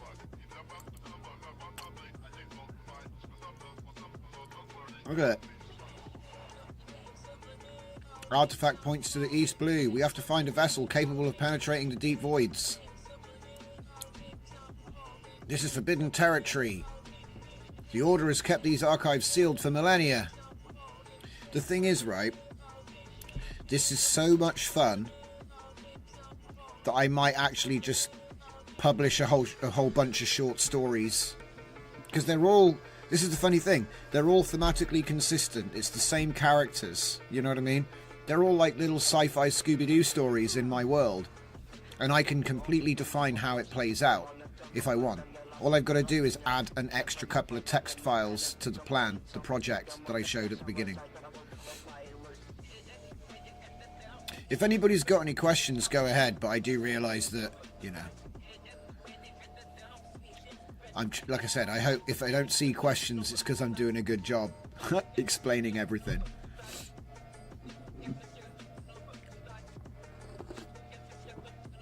But like I said, this will get released, so you'll be able to download this, open the project, like by opening folder, and then using the prompts and by adding in the data, you know what I mean, for your story, you'll be able to essentially do the same thing. I look at this a little bit like image variation or video variation. So it's writing me more stories in the same world with the same characters. I guess it's like automated fan fiction, you could say. And like I said, if I go through this and edit it, I could give it the stamp of approval. But right now, not canon. Because to be honest, I bet it's pretty good. This is the thing. Everything I've had out of this system is actually pretty good. So all I've got to do is read through it and like, oh, change this, change that. That's easy. So, yeah. Right, so while it's cooking, because it's on page 35, let's start building out, you know, let's start building out the thing. The thing, you know, the thing. If we go to my tools, turn the preview off, put it on date modified, narrative spittoon inversion. Okay, so the end is what we're working in right now. So let's see, what do I need? Well, anything to do with right, so ghostwriting, holographic tutor, narrative spittoon. I will give examples of speech styles, but to be honest, you need to make your own. It's the same with world, you know, if you don't have a world, like, you need to have a world, and you need to have characters, and you need to... So what I might do is just edit them, because I don't want it to just make stories from my world. I want you to be able to make your own. So I believe that's all I need. I think it's literally just those files. Oh, and the prompts folder. Yeah, that's it. Yeah, okay. Go back.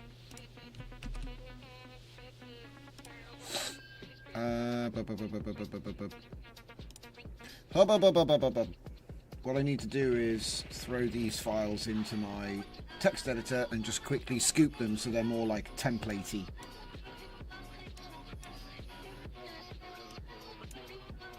So let's see. I'll leave that. It's these three. Essentially.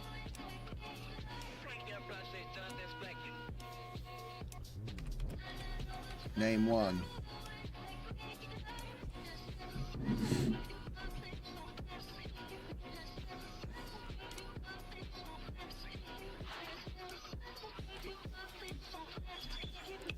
Role. Description.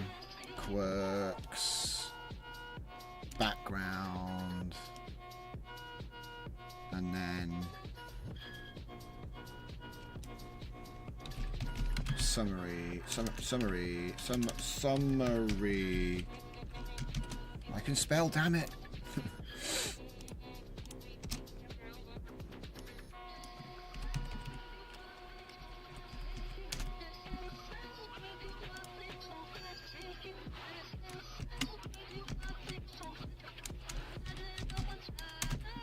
And so on.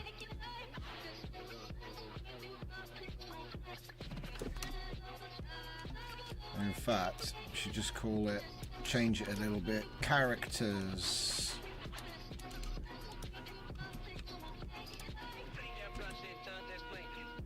And then close it and rename it to just characters. Because I'm trying to make it more open so it's not just the thing I use to make my thing, but it's the same thing, if that makes sense.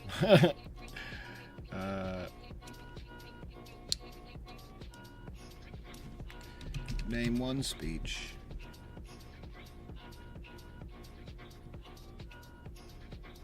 Do you know what? I'm going to leave a couple of examples in.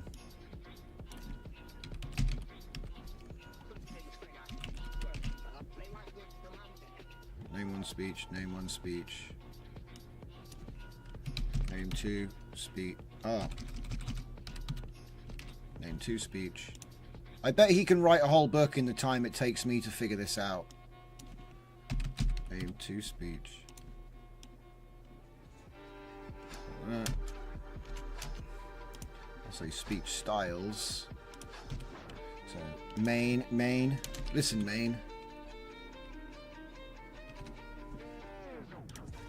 Name one speech, name one speech. Name two speech, name two speech. I'll leave a little bit of examples there. So speech styles, done. And then world paradistro. So this is going to be the hard one.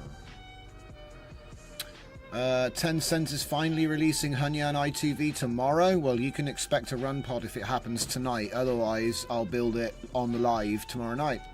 If that's happening, you can expect that's what Wednesday is going to be about. And that would be just about right, because then we can start funneling this story stuff into the illustrations and make videos to make the stories come to life. I can't wait. I, for one, can't wait. Well, yeah, I don't think they did rush it, because it's been months. Or, well, in AI terms, it's been years.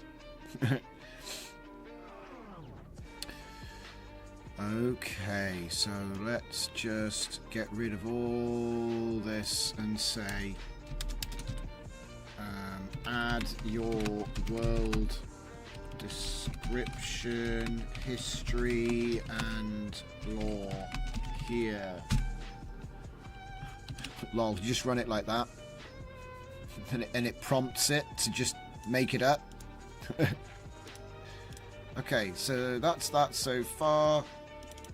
The prompts include the prompts, so I may as well. The story folder is empty, you know. You gotta oh, I know what to do. Story, and then inside of it we make not one of them, one of these. We make a page 20, yeah, for example, and it's sure it's empty, but you know, you add the last page of your story, define your world. So, yeah, there's one more file I need, which is the master project. So, it's in the end. The end. That's how I came up with it. Start from the end. Right? Write it backwards. We're on page 26 already. Crazy. How much is the price? Let's uncover. 1 banana. We have spent 1 banana. So we've made a bunch of reviews as well, which was fun. Ghostwriting style. Did I include that one in my previous thing? Yeah, I did. That's pretty solid. I wrote it to be open-ended to a degree. Holographic tutor is in there. Machine Cult Genesis is like society lore for the machine race, so it's specific to Paradise. All of these JSONs and everything is, but I just wanted to show how, you know, you can have all of that stuff, right? Like the glossary of terms, for example. Check it out. Where is it? So, extinct original creators, lost mythological, circumstantial through megastructure existence, create a deity equivalent for machine life. There's just loads of stuff like that, just little fragments of spice, which is what you want. Okay, so we'll take the project instructions and we'll do that. What's this? Void chamber prompt. Oh yeah, a way to make prompts which are like epic scale chambers. Yeah. Alright. So we take the Paradistro project instructions and we drop them into the notepad here, and then I've got to make a few changes. So I would say add your world building documents. .text, .json, yeah. Oh, actually, wait, .text, yeah, it'd be .text. It's the next one. So then add your technical stuff. So it's like, how big is it? You know, all that kind of stuff. Like, what are we doing here, you know? Add your technical specifications, .json. And it's like many of them as well. .text, .json, and then add your, you know, they're like trees, the tree diagrams. Here, flowcharts. They're .mermaid. Okay. You can obtain these by asking Claude to analyze your draft. Okay, if you don't have them. Content structure tags. Okay, so this is like the mapping, you could say, right? So world paradistro.text should just be world.text. So let me just make sure that's right. That should just be world. World.text. Worldo. And oh no! Yeah, it's fine. Keep going. Keep going. Don't give up. So that means world.text, world tags. Okay. I'll check this. But I'm trying, like I said, I was saying at the time, I'm trying to make it open-ended. Yes. Here's a folder. Speech styles as a capital S. They all start with a capital. Speech styles. Speech styles. Characters in characters. No paradistro. So there you go. So you can have your world defined, your characters defined, and for each character you can have a defined nested XML speech styles. Okay. Save that. And then it's going to do the framework for you. The rest of it's good. The rest of it's good. Narrative Spittoon. Right, it doesn't use ACE processing because for consideration with deep thinking LLMs.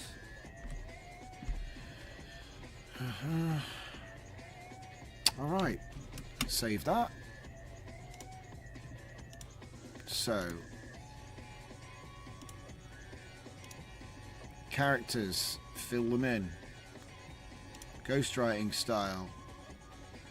That's fine. That's like part of the brain. I don't mind. You can have that. It's already published.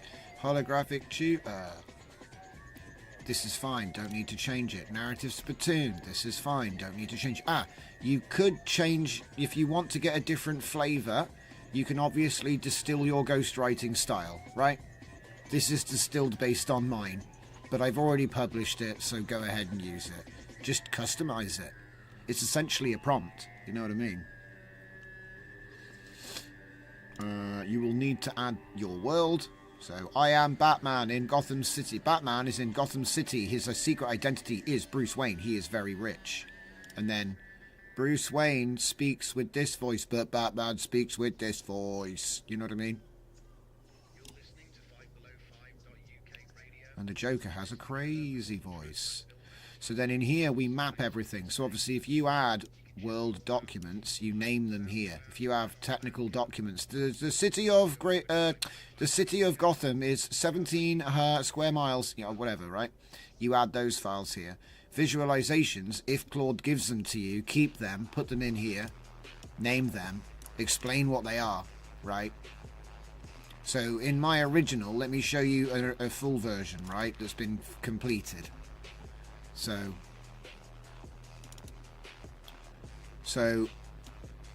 what the? So in a completed version, it looks like this. Can I make this bigger? Yeah. Bigger. Too big. Right, so if I put it like this, so you have the same top, same there, but look, I've added a universe core. Okay? So you can add a core. I should probably edit mine. And then for the technicals, because obviously I've added my world, but I've also added like a societal thing, like their machine religion.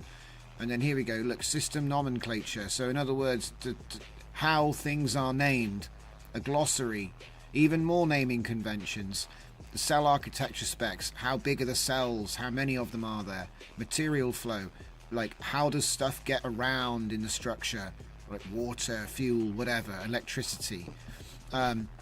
Consumption progression, so this is a date and a timeline of how big, you know, how long it took. It's basically unknown, but it tries to do a timeline of its construction.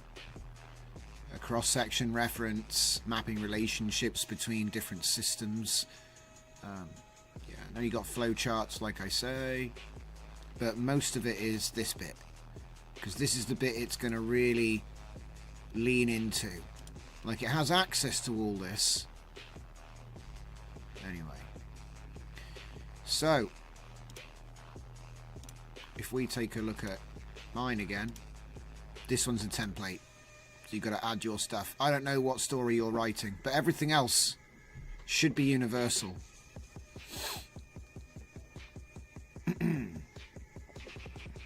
And then that combined with the prompt, you're away. We're on page 20, page 18 now. So yeah, we are writing in reverse. Ah, EOB, I didn't see there. Hey DJ, love your work. Are there any Docker image creation tutorials or sources? I'm trying to create an image with model and custom node download scripts, but I fail. Ah, man. Docker image creation, no, because I'll be honest, I don't often do Docker image creation. I usually find a well-maintained group that are doing that, and then I'll use one of theirs, because to be honest, it's a full-time job to maintain a good Docker. Otherwise, it's just going to go, after an amount of time, things stop working. So I tend to do it that way. I've just recently updated all my runpod scripts. So if you want to use like Comfy in runpod, I think that Fernicar actually linked the runpod update. And yeah, that was stream 64. True. Yeah, true. Oh, I mean, yeah, and 59. Yeah, we recently updated them. Not sure which episode should I pick.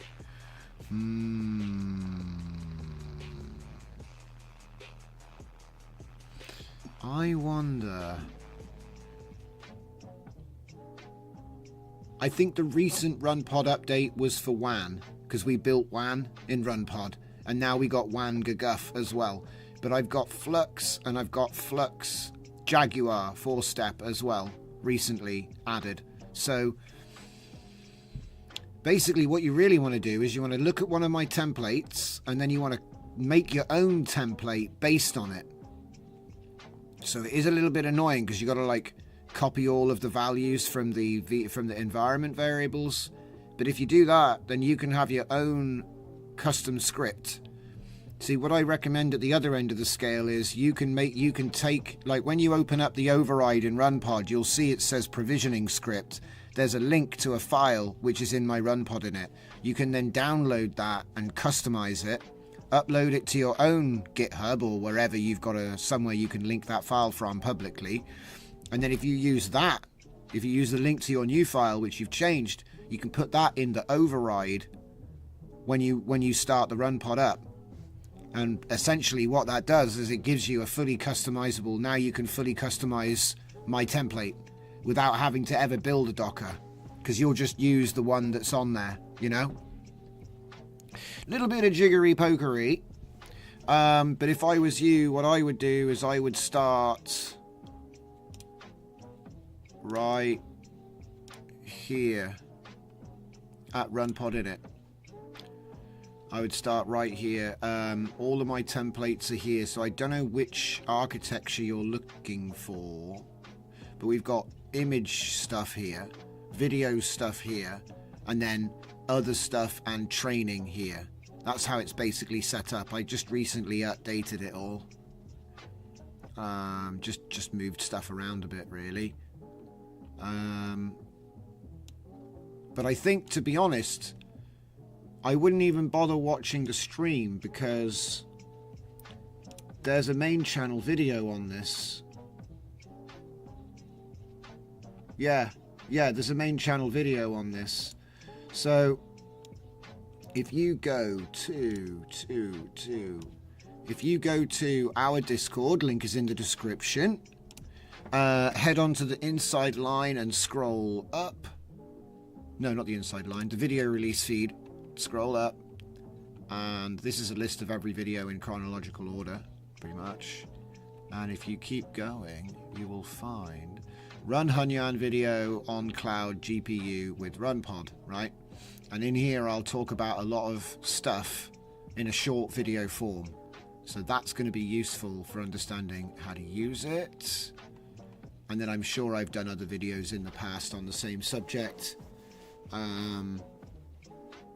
But yeah, sometimes I use RunPod, mostly because I'm not in the office and some big model comes out and I'm not going to be in the office till the next day. So I'm just like, now I got to stay up till 3 in the morning and do it on like a ridiculous, like a comically small laptop. But strangely, it's got bigger keys than my main keyboard. Work that out. Don't know how that works. You know, whatever. But yeah, welcome to the stream, EOB. Glad to have you. I hope you find what you're looking for, and if you don't, just ask in the Discord. Right.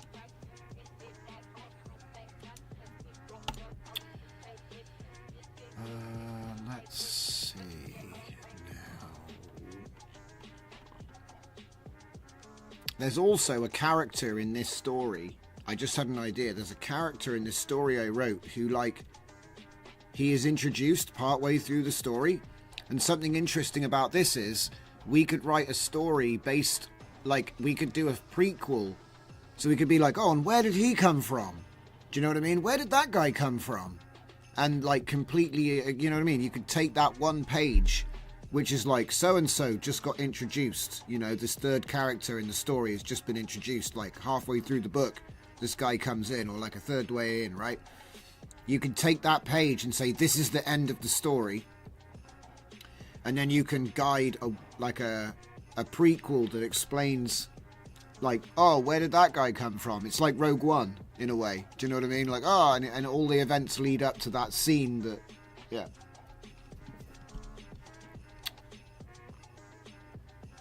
Yeah, you can do a prequel to anything.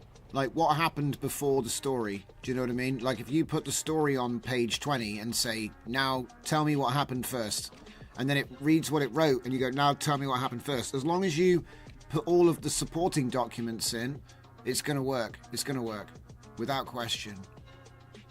It's narrative Splatoon V2. Did I start the thing yet? No. Okay. So let's go... we want a new repo. Oh, another one and another one. So I'm just going to keep it short. I know it is Johnson's narrative Splatoon, but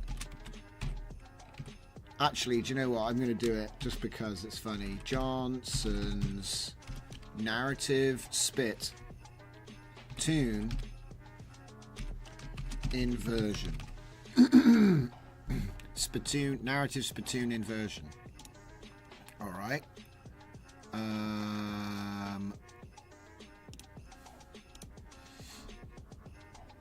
Okay. Where'd it go?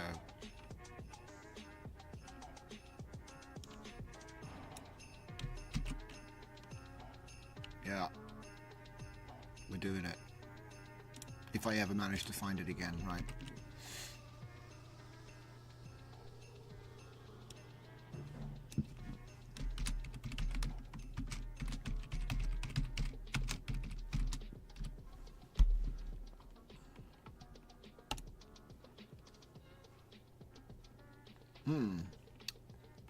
People love inversion. They can't get enough.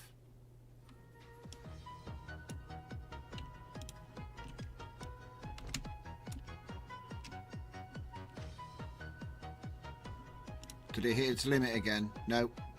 It's writing page 11. Doing well. Okay, and then what I'll do is as soon as it's finished, I'll get it to write a readme. There it is. Oh, thanks so much, guys. You're too kind. But yeah, like a lot of the time I think about things backwards, and I thought, what if we just tell the story backwards? And I think this has actually got legs. They're fitting on the wrong way, but...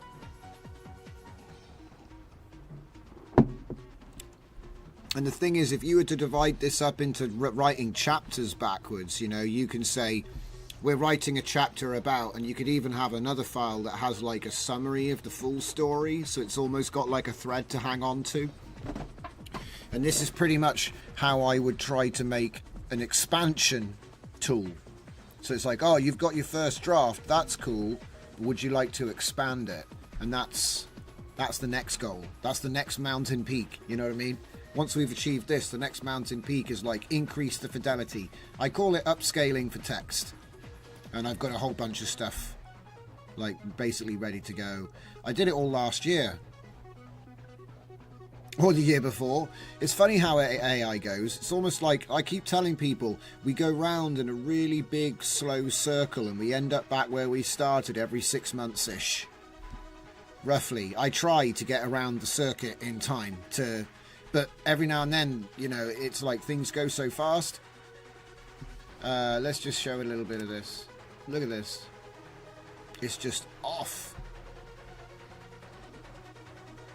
Because we've turned it into a conveyor belt. Almost. But it's not just random. These stories are based on all of that lore, all the rules, the society, all of the terms. You know? And so it makes it internally consistent. And like I said, if it spits a story out you don't like, what was it? Bad seed. Just a bad seed, guys. Just a bad seed. Just keep calm and regenerate it. And also the other side of things, people go, oh, it's so expensive. Okay, we're up to $2.20 and we're going to get 40 pages out of it. And to be honest... Just in a human edit, if you gave me a story of 40 pages and I'm like, oh, I like this, I'm going to give this the edit, it's probably going to go up to about 60 pages by the time you're done with it. Oh, I think I've done it. What's this say? Endpoints maximum context length. Wait. What's it saying? That the next 8 pages are going to be too much? I think I've got an idea though. Okay, so how do we do this, right? We've reached the context limit. Right? So, how about we take this prompt?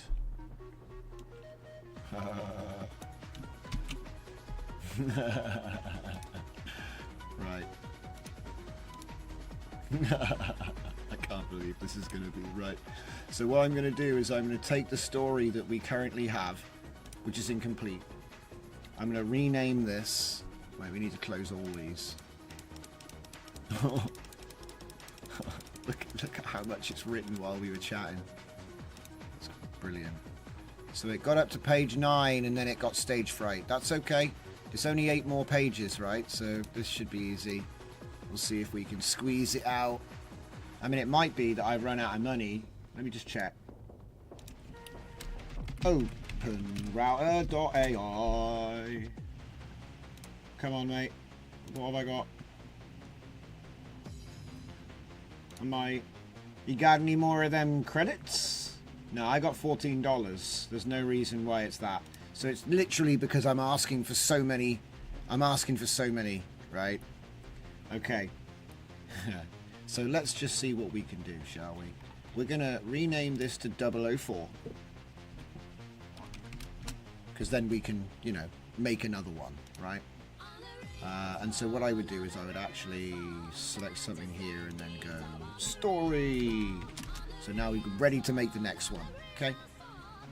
Now, if I go to 4, this is the story. It's incomplete, so how do we do it? Well, so if I go to this, I'll say, read the story. No. So read the story in at 004. Yeah. These pages run from page 9 to 40, the end of the story.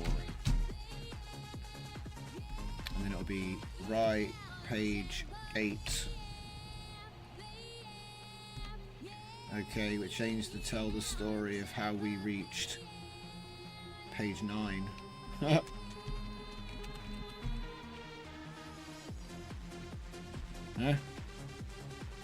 Hold up.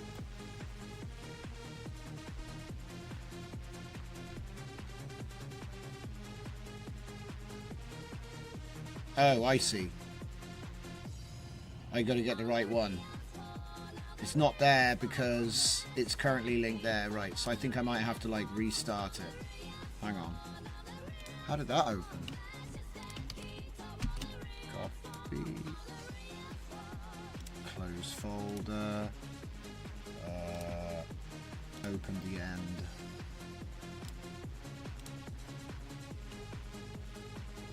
Wait for the inevitable augment. Yep. Yep, and again, yep. Alright, calm down, augment. I don't even use you yet. There we go. Now we should have page 9 at 004. That's what I was looking for. And then, so how many pages are there going to be? I think there's actually 9 because there's a page 0.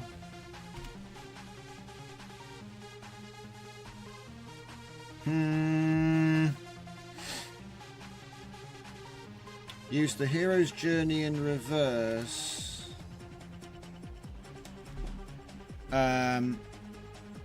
Adjusted because we are starting from 9 of 41.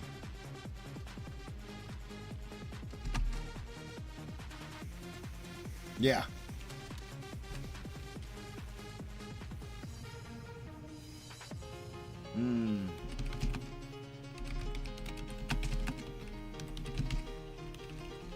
Let's give him more context on the goal. So we can use Predator to finish an incomplete story in reverse by guessing what happened in the what happened previously to the seed.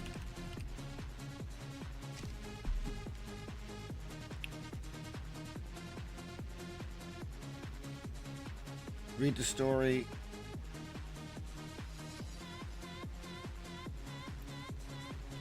I think I fixed it. Ah, Kurt Curtis, welcome to member. Thank you so much for joining. We appreciate everyone that comes on board. Don't forget to jump into the Discord. We do the hangout on Thursdays. It won't be long.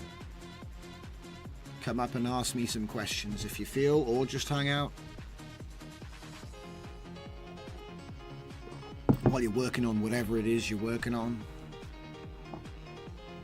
Fascinating approach to storytelling because we're going backwards. Create the beginning. Yes, create the beginning. Oh wow, there's extra characters now. On page 9 we got Ava, Xenon, Steel. That's really cool. They didn't ascend, but evacuated in a spacecraft during a singularity containment failure. That's pretty original. So here we go, the threshold, introduction, establishing. So yeah, it's managed to pick up on the original average. Yeah. May need to share it as an example. Good idea, mate. Good idea. I'm not going to add anything to this. So we're going to write subsequent page, reference world building, write new page, ensure consistency, move backward. That's what I want. Yeah, good idea, mate. We'll add this one.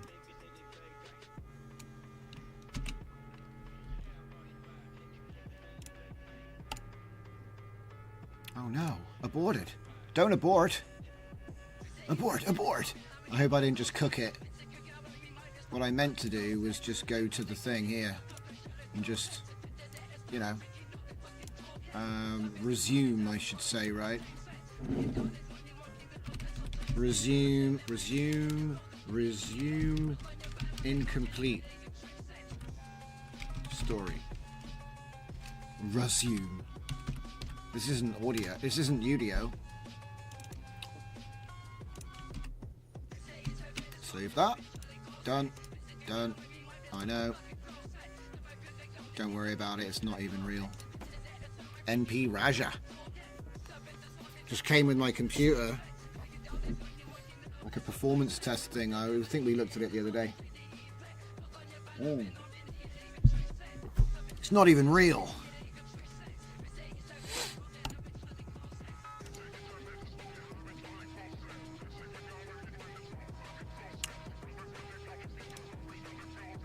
So go in prompts, add file. Give me that. Oh no. There we go. Oop. Just like that. Okay. Please make a dedicate. I have. Don't worry, guys. That's exactly what I did. That's exactly what I did. It's all new. Let me know if you can't see it, because that means there's some kind of permissions problem. But you'll see LLM Writers Club for Vscode plus Cline.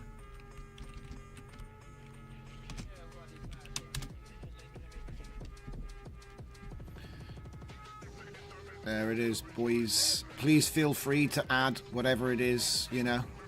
Please feel free. Thought it would be cool to have a Writers Club section as we start doing more creative writing with AI. She's talking. It's a bit rough. But if I remember right, the original image is a bit rough.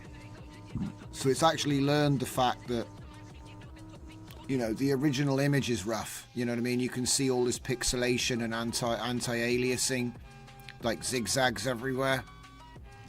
And I think that's because I used the wrong interpolation mode for the resize.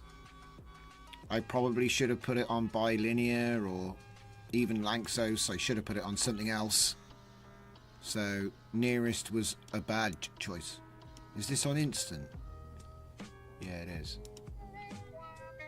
Well, if it's on in, I think it's running out of Steam now, but I'll put it on bilinear Bob.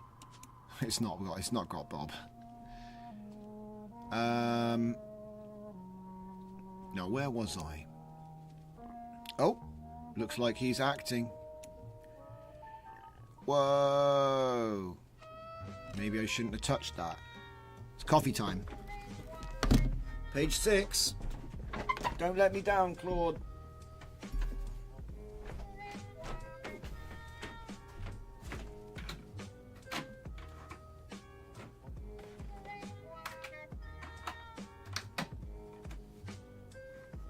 The thing is, I should probably point out that 40 pages is a lot. You could expand that into books and books and books and books and books, you know, with a bit of creative writing. Anyway, I don't want to go too crazy. But yeah, what I'll probably do is come up with like some modules and different presets that you can use with this system. So you've got some like full. I don't want to give out just a template. What I'd like to do now is build some like presets so that you've got an example of how to set stuff up. You know what I mean? So I think that's a good direction.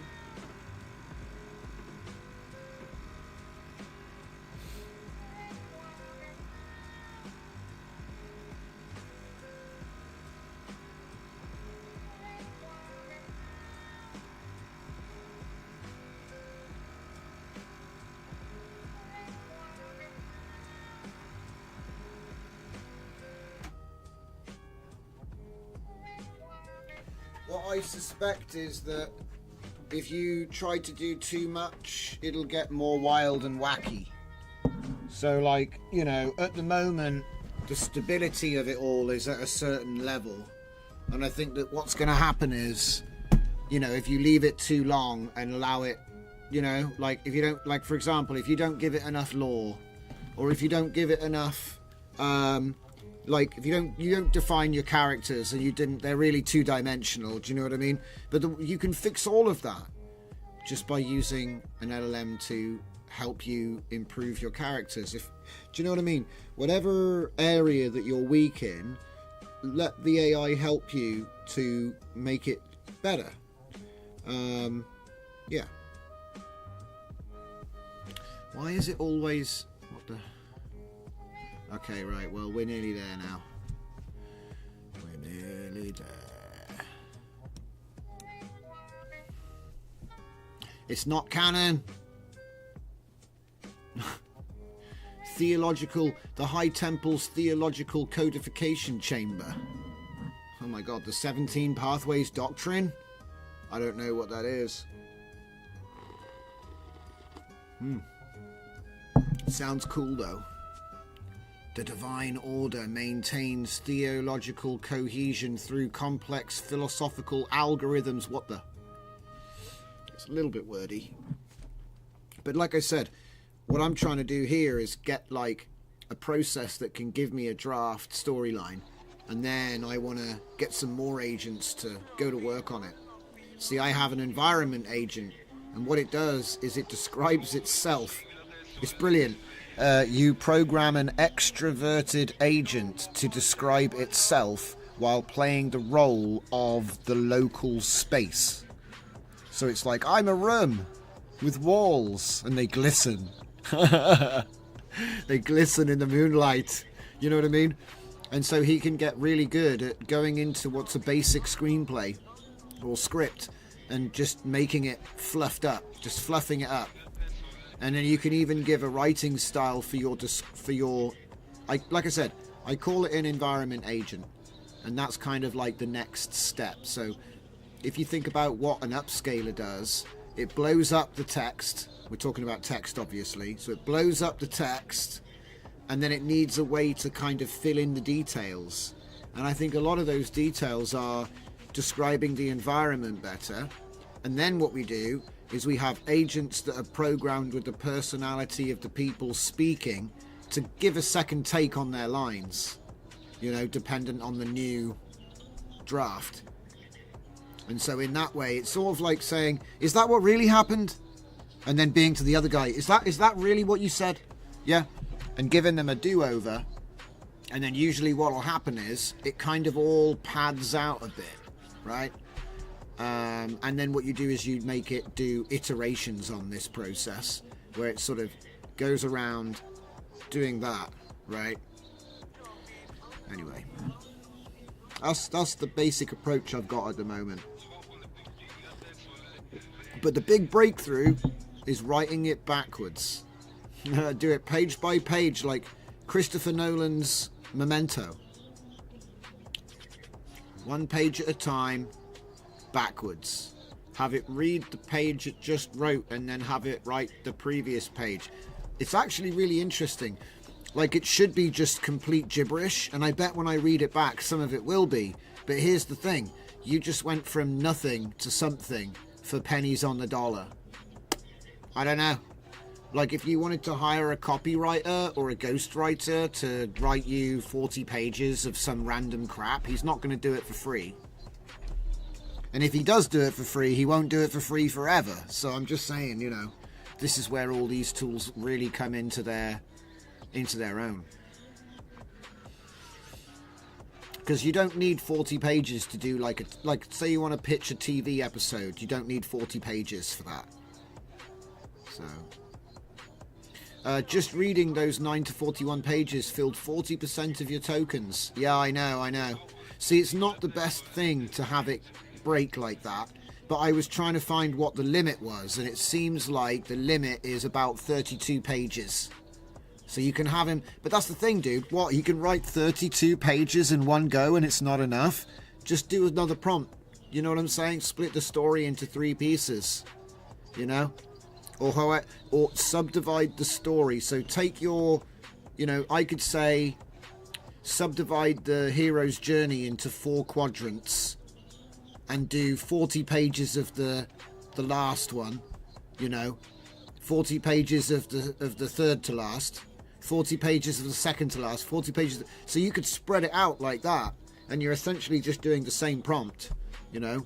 And he doesn't really need to read everything. He only needs to read the page that just... Because remember, he's doing it backwards. So he only needs to read the page that just happened. But then the programming makes him aware of the wider world, you know. So it's essentially Chinese whispers in reverse. It's done. All right, let's just Alt-Z.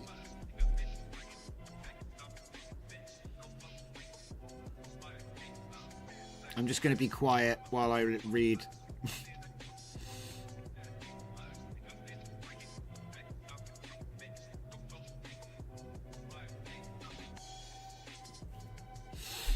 Oh, damn. It's going into some cool places.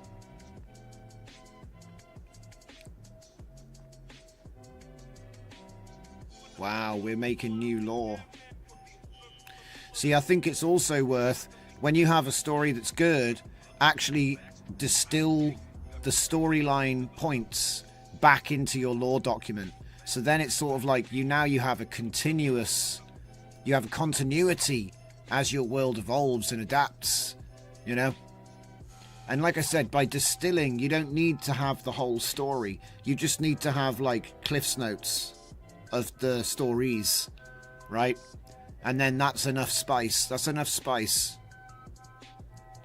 Scroll down a bit. Oh wow, look at this. Oh my god.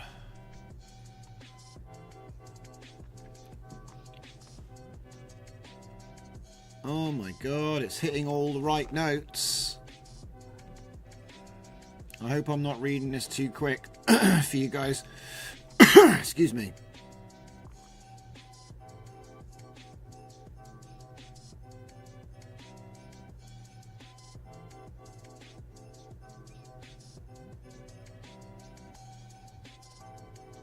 Damn, it's telling the entire story of Steel. I'll wait a sec, in case you guys are reading along. This is page 0. It's surprisingly long.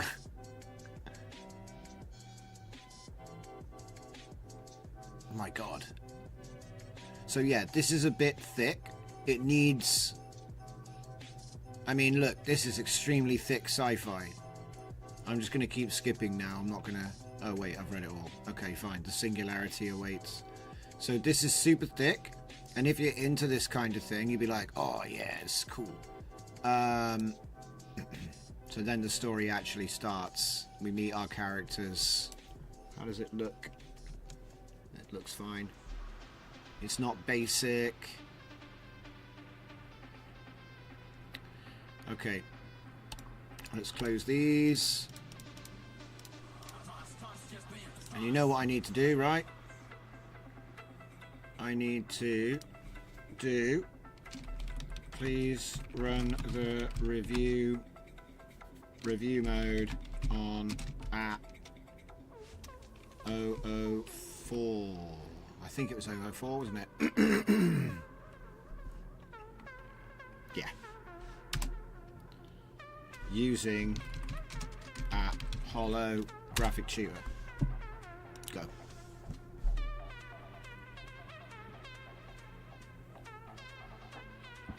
Well, the thing is, if you want to go to print, you've got to have 75 pages. So you got two choices. Make the text really big or add illustrations. And we're like an art club. So, of course, we're going to add illustrations. What's that? No, 004, page 14. What? Oh, crap. Thank you, mate. I didn't see that. Yeah, just review page 14. It could also do that, by the way. Not what I meant to do. Thank you, Fernicar, for catching that. 004. I want to review the whole thing. Thank you, mate. I just saw the chat. I was like, no, 004, page 14. I was like, yeah, my bad. So here he is. Look at him go. Look at him go. See, the thing is, it's really annoying when you can't see this. Look at what he's saying. It's going to disappear as well. I'll try to keep it on the screen. But look. Oh. Labelled as page 9 through page 40. Hang on a minute. Something went wrong. I know what it is. I know what it is. It's not the prompt. It's actually not the prompt. It's because the files are set in different places. So is it the new files? No. Right, where are the files? Here they are. Yeah. They're not in the right place. They need to be in there as well. Move. There we go. Now the story's complete. That's my bad. I didn't realise. I think it's because I forgot to specify where they should go. So that's actually my fault. So let's just take this prompt one more time. And this time it'll actually work. See, this is why I should have done the plan. How many tokens before the review? I'll find out in a minute. I'll find out. Because it's already running. I don't want to cancel it again. So here we go. Check out the thinking. First I'll look at holographic tutor. It provides a framework for analysing. Review, comprehensive analysis from tutor perspective, critic, publisher, professional publisher perspective, market analysis. Weakness, identifies specific, so it's, yeah. Oh wait, the user hasn't specified which function, so I should default to the score. Now I had to understand the content, so he actually got it wrong. I said, use review mode, and he's like, I can see a system to tell me what to do. But I don't see him saying which one. So I'll just use the score function because I did program that in. That's okay. He might figure it out later, I don't know. From what I can see, the folder contains a sci-fi narrative set in a massive structure called Paradistro, which appears to be a Dyson sphere constructed by humans who have either transcended, evacuated, leaving behind machine intelligence. Story follows characters like Ava, Xenon, and others as they discover the truth of what happened to humanity. It's basically, you remember that old cartoon, The City of Gold, where the kids are trying to find the city of gold in the jungle, and it's all crazy. It's a bit like Carmen Sandiego style. Anyway, that's pretty much what this is, except it's machines, and they're not looking for gold, they're looking for evidence that humans were even real, you know, because it's so far in the future. That's the idea. It's a lot of fun because you can pretty much have any story take place in that world. So, score, default, I need to understand what you want since you haven't thing, blah blah blah. I'm going to say, please use please use to review function, but you may also provide a score. Provide a score in line with the rules defined in Holo. Now I could have just said to him, just review this. So you don't even really need it, but it does try to cover it in a more consistent way. You know what I mean? It's not like, because when you say review my thing, you don't really know what he's doing. This tells him exactly what to do. So if you review things again and again and again, you can compare the outcomes, and it's a useful tool. So what's he saying now? Thinking. There are 41 files. I'll start with page 0. I'll read through it all. Did he figure out that he's got to do... Yeah, wants me to use review function. Okay. I think he's figured it out this time. Analyze the content based on the criteria. Yeah. Okay, I think he's figured it out now. I just had to tell him again. No. That's why the planning thing is so useful. So let's go act. And the best thing as well, all of this is non-destructive. A lot of the stuff you'll see with AI, it's destructive. That means he can get in and start messing up your files. You know? Sometimes people set it up that way. I like this because all he's ever doing is making new files in new folders, which have got nothing to do, you know what I mean? He'll write a report separately. It's not going to be You watch now as he tags it on the end of page 0. You watch. Close that. I'm like telling him to do things. Don't do that, Claude. Don't do that.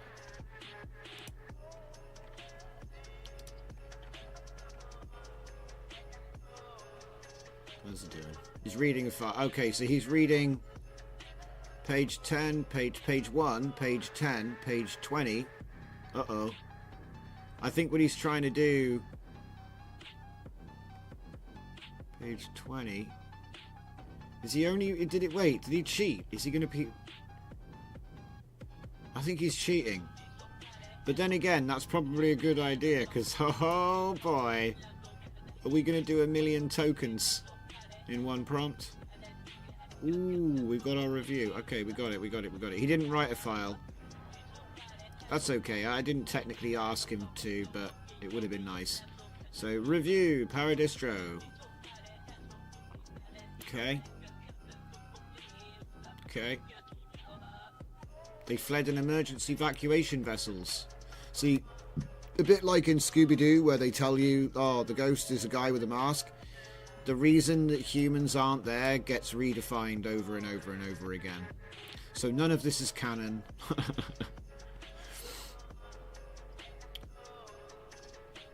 Oh, they're trying to work it out based on the 5th shell expansion. Oh. Transcendence. Return portal.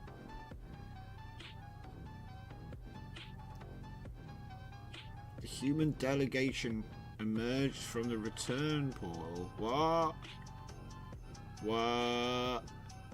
The narrative achieves remarkable coherence despite its complexity, weaving together multiple character perspectives and timelines. Story arc moves from discovery to verification to reunion, culminating in humanity's return. What? Humanity returned? Mate, that's super non-canon. That is super non-canon. What do you mean humanity returned? They're gone. You broke the rules. But it's okay, they're not real humans. They're just clones. Plot twist.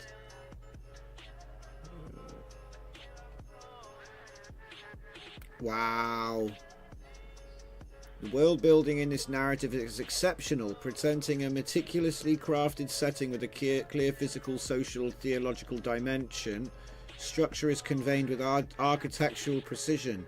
What had once been a standard solar system with 9 planetary bodies orbiting an unremarkable star had been systematically dismantled and reconstructed into the most ambitious engineering project in known history, a Dyson sphere whose countless interconnected cells house trillions of machine intelligences.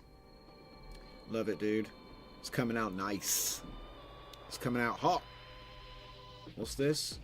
Particularly impressive is balancing of exposition and action. Rather than overwhelming the reader with information dumps, the author weaves necessary context into character activities. Now, you might think, well, that's just Claude 3.7. Read my notes. You can customize all of this stuff. You can customize it all. So, yeah, it cost me a banana to write the review. But here's the thing. Say this was a product and I wanted to promote it. This would be in my marketing materials. This is going to be on my website. This is going to be on the back of the book. This is going to be like an excerpt in a tweet review. You know what I mean? So, and you know what? I want to, here, right. I'll say, using at holographic, we can provide, we can make use of the critic mode to provide advice and plans for capitalizing on this IP through merchandising. Merchandising.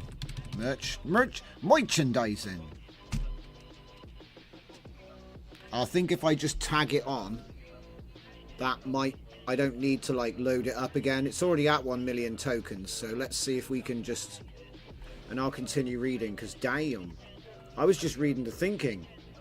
91 out of 100. Plot story. Initial discovery and questioning. Flight and pursuit through ancient corridors. Pivotal discovery of humanity's true fate and humanity's eventual return. Wow, that's cool. The humans came back. Happy ending. Resolution fundamentally transforms the philosophical foundation of machine society. It's the new golden age. Fully realized social. Yeah. So yeah, we did a lot of work on the sort of out, you know, all of the edges are fully trimmed. You know what I mean? Yeah. Character development. Slender avian, weathered explorer, ancient form. Yeah, this is cool. It's all accurate. It hasn't hallucinated outside of the defined limits. What's this? Prose demonstrates sophisticated command of sentence structure, effectively varying between complex philosophical exposition and more direct action sequences. For example, this passage from page 30 shows how action and internal experience are skillfully integrated. Warning indicators cascaded through her consciousness as external components continued degrading in the corrosive atmosphere. Her slender avian form, once pristine, now bore visible evidence of molecular breakdown, protective coatings dissolving, exposing sensitive subsystems to the ionic particles saturating the corridor. The dialogue effectively distinguishes between different machine intelligences, creating authentic voice differentiation despite the technical nature of communication.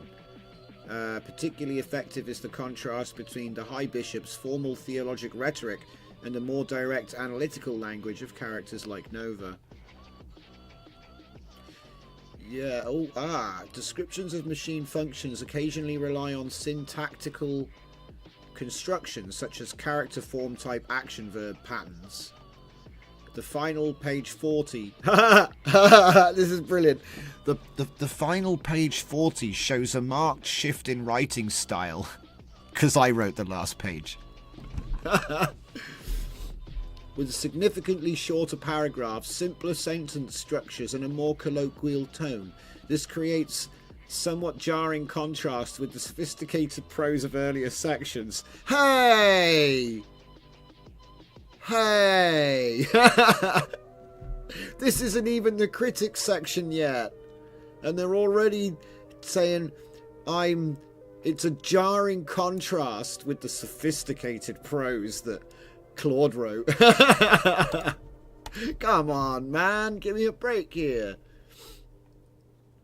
This stylistic inconsistency, along with mechanical errors at the final page, interstitial instead of interstitial. Hey, he's knocking on my spelling as well. What the? Hey, I'm Mr. Ideas here, okay? I'll let you worry about the spelling, Mr. AI. That's so crazy. It's so funny. He's like ripping into me. The stylistic shift in the final page. Oh man, okay, all right. Okay, my last page sucks. God, what the hell? I can't believe he's ripping into me like this. While the three consciousnesses, machine, human, and steel, are conceptually distinct, their thought patterns occasionally converge in ways that diminish their established perceptual differences. Cool. I want you to use the critic function. Do you have a target audience in mind? Look at it. Are you considering specific merchandise? Right. 1. Comprehensive. 2. All ages. 3. Direct merchandisings. Is there a specific budget scale? I'm going to go with $20. Let's go, ladies and gents. We are priming the pumps.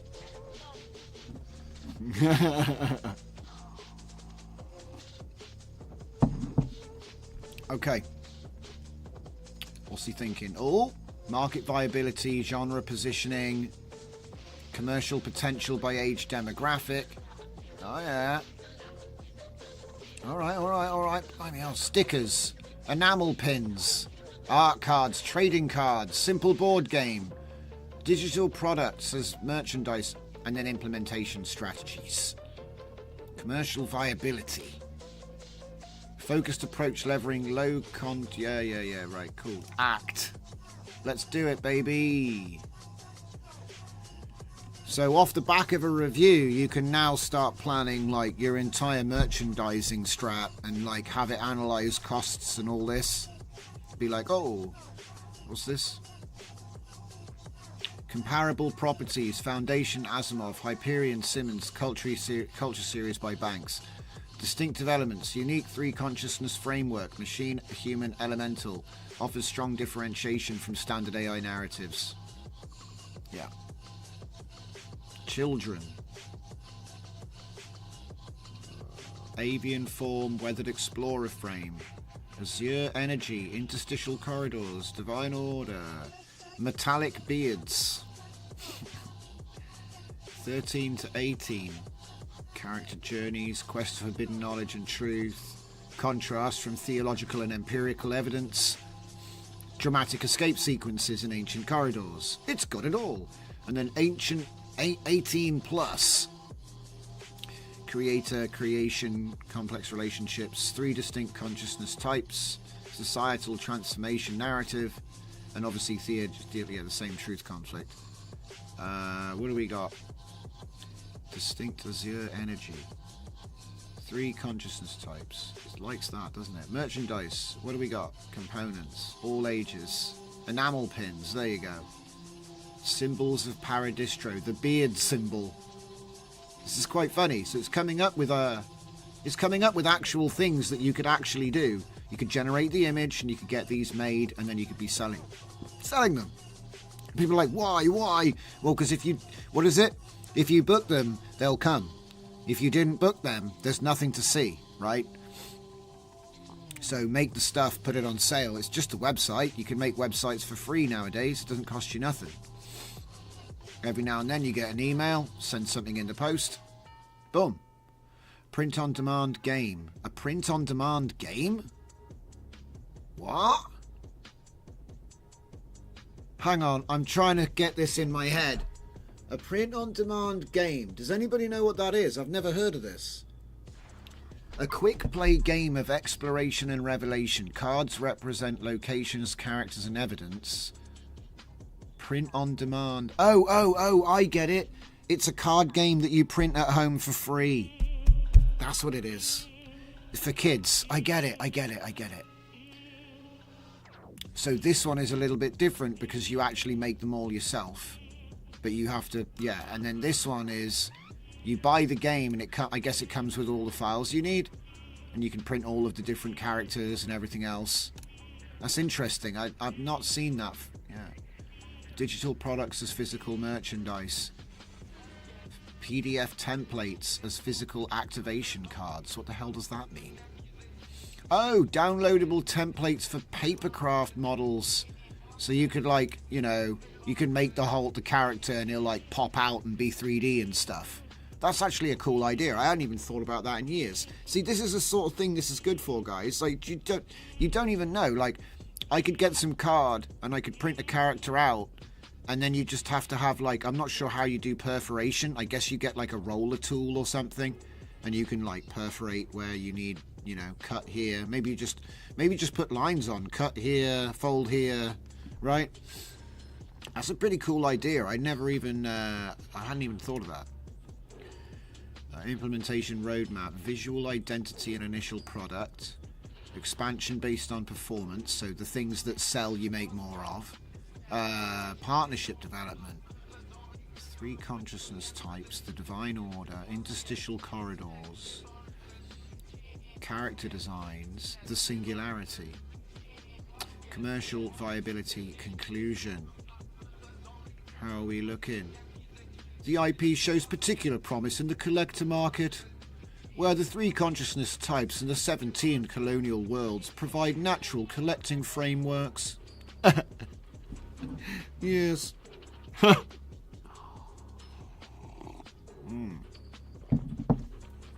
So anyway, stuff to think about.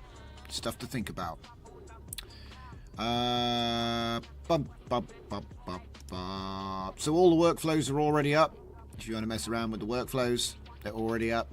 Put some effects on this and it'll actually look fine, by the way. We've already established that. All this roughness just blurs right out with a bit of a noise over time. You know, some effects, maybe an upscale and some, you know. Am I just gonna leave this on overnight? Nah, it'll be finished in 4.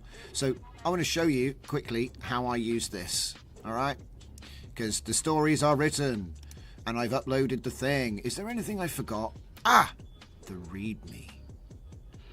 Yes, that's the last thing. Okay, so please write the README.md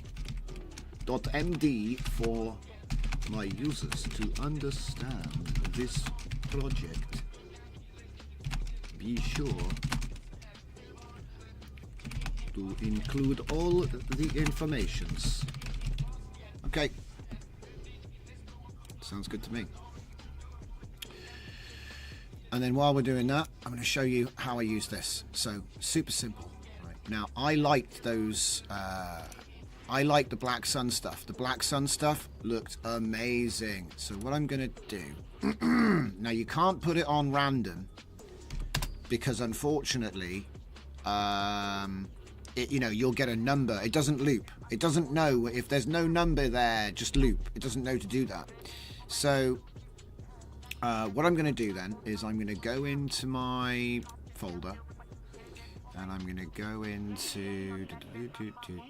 I need to go into custom nodes. Now, this does make my node a bit heavy on the data side, but it doesn't come with it.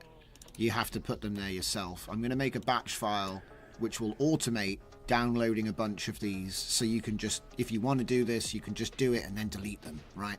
Because image data sets are huge, you know what I mean? You'll end up with gigabytes and gigabytes of images. Johnson Landscape and Johnson Streets were the 2 photorealistic ones, and they were surprisingly good. But what I'm going to do is I'm going to use the Black Sun, which is 318, divide it by 2, it's about 150. There's no way it's going to make 150 images by tomorrow, so I'm just going to put it on increment, and then I'm going to do 100 on normal queue mode, 100, and let's say 49 because it starts at 0.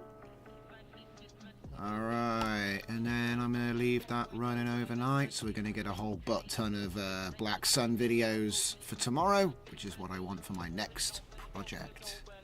So there it is. Now I'm going to just go away and do something else. Like I said, the most important thing about AI, the time saving, big queues, be doing more than one thing at once. Okay? Big queues. Maybe you've got a run pod running at the same time. I don't. This one's dead. But I'm going to go and get all the videos I already made. I got them on my other machine. Okay. Right then. Let's make this README. Hey, what? Is narrative spittoon inversion a creative framework for generating stories in Paradistro? World building project something else entirely? This is, in fact, you know what? I can't do it in this folder. I've just realized something. It's... There's too much stuff in there related to everything else. So what I'll have to do is go into the folder above it and do it from there. Nightmare! My tools, date, spittoon inversion. It's from here I have to do it. Slightly different location.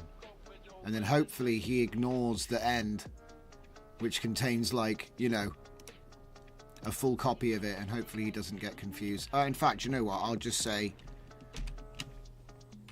ignore the end. Ignore the end. So ironic, the stuff I end up having to say to these machines. Pepacura is the software. Is it really? I've not had Pepacura, but it sounds cool.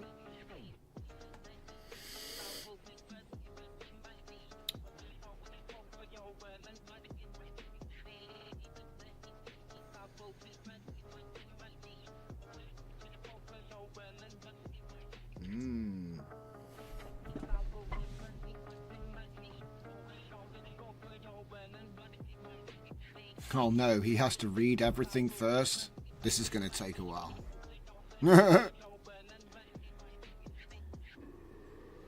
Oh no, it won't. There's only 6 files. I forgot. This is the subfolder.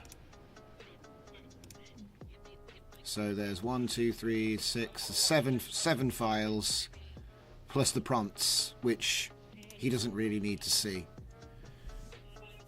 Okay.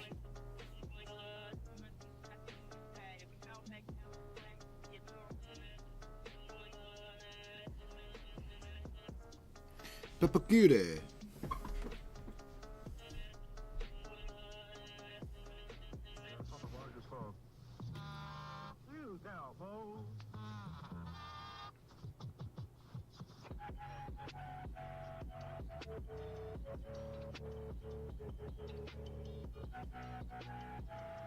You are not reading the story right now. Oh wait, he's reading the prompts. It's okay.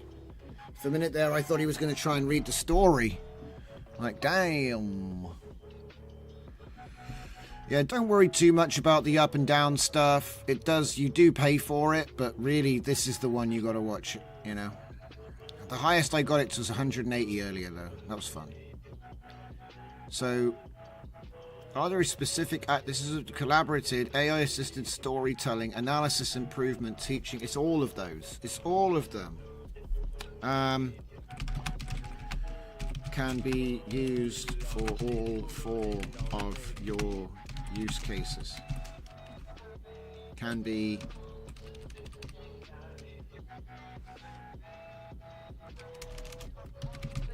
Can work for all 4 of your use cases.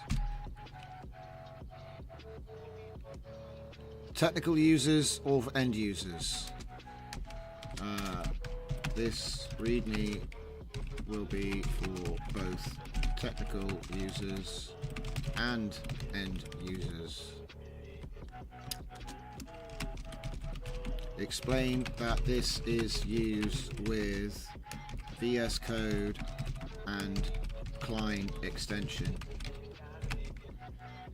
using LLMs.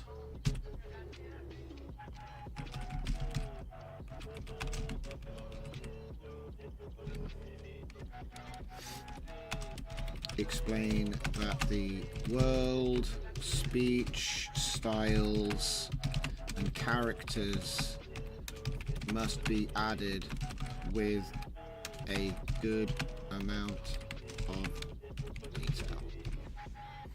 That's all I can say, really. I mean, what else is there to say?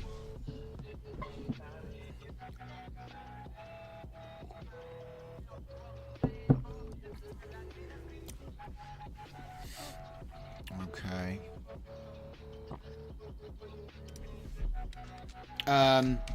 We forgot something.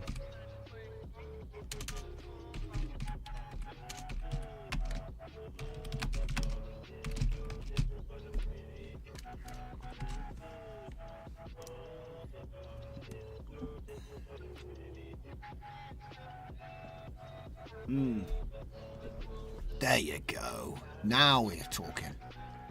Come on. Boom. Gratuitous use of emojis. That's what I like to see. Just makes it more fun. Act. Let's go.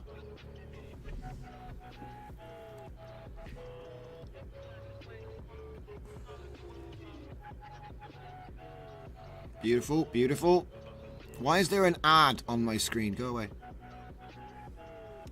Oh, the printer's updated again.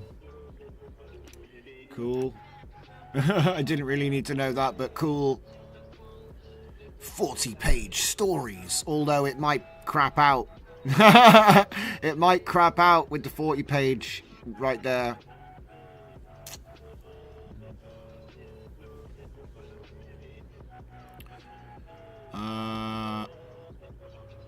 Mo emojis, mo fun. Indeed, indeed. What's it doing now? Okay, it's just giving me a report. Cool. That means I can actually update that. Update that. Where is it? My new thing. Johnson's Narrative Spittoon inversion. Let's give it a readme, shall we?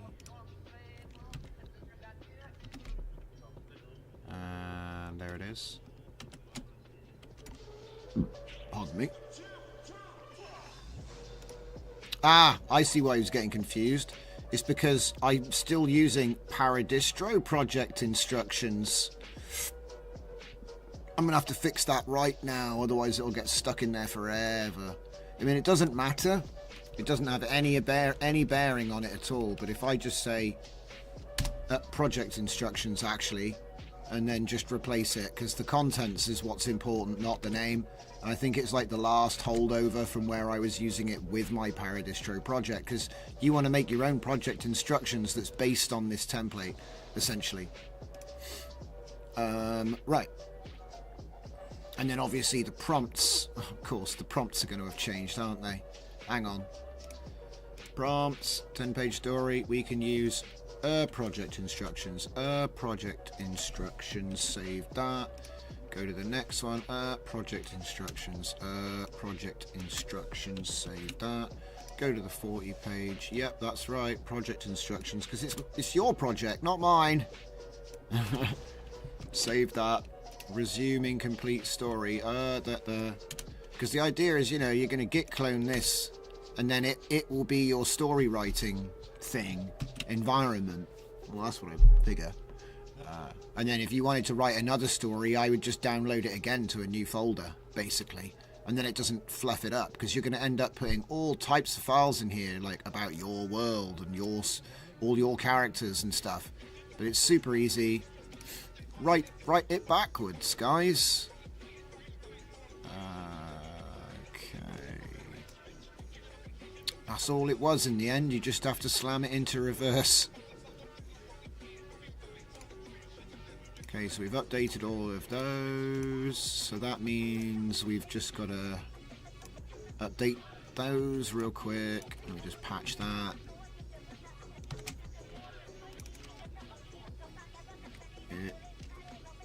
Yep. And then we can delete that, and then that's it. Last holdover is complete. So where's the old one? There it is. And I bet there's one more thing to do, actually. I bet this README doesn't refer to the correct file name. Let's have a look. Oh wait, no, don't do it there. That's incorrect. You'll get version problems. Do it in here. It might not talk about it. It might get away with it.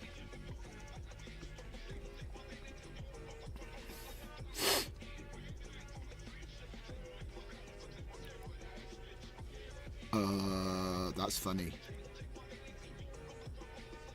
It breaks everything down without ever mentioning that file name. Ah! Hang on. Para 1. That's the only one. Wow. Okay. I don't need to do it. We're done. We're done. We've done it. Okay, cool, guys. Ladies and gentlemen, boys and girls. It's all done. So, you want to write your story? Just remember, you make a folder. Wait, why is there... I knew there was still something left. We need to add that folder. I bet it didn't add it because it's empty. Yeah, there's nothing in the file, so it didn't upload it. That's a cool GitHub feature. So let me say, write the final page of your story here. It's kind of funny.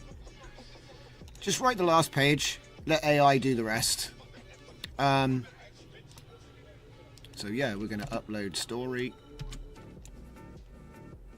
Commit. Let's just double check this. What can it do? Does it actually explain anything? It doesn't actually. It's really funny. It tells you, oh wait, start with the final page, work backward, work continue till page 0, and then choose from various length templates. And then you can even analyze your work and blah blah blah. We've showed you everything. I'd say that was a good Tuesday show. Ladies and gentlemen, it's been my pleasure tonight. Do our first live creative writing stream. I hope you all have fun with this. You literally download it open folder and then use the prompts that are in the prompts folder. Just make sure that you write your last page in story. Obviously call it page 40 if you want to do the 40 page, but it looks like that's pushing the limits of what Claude can do.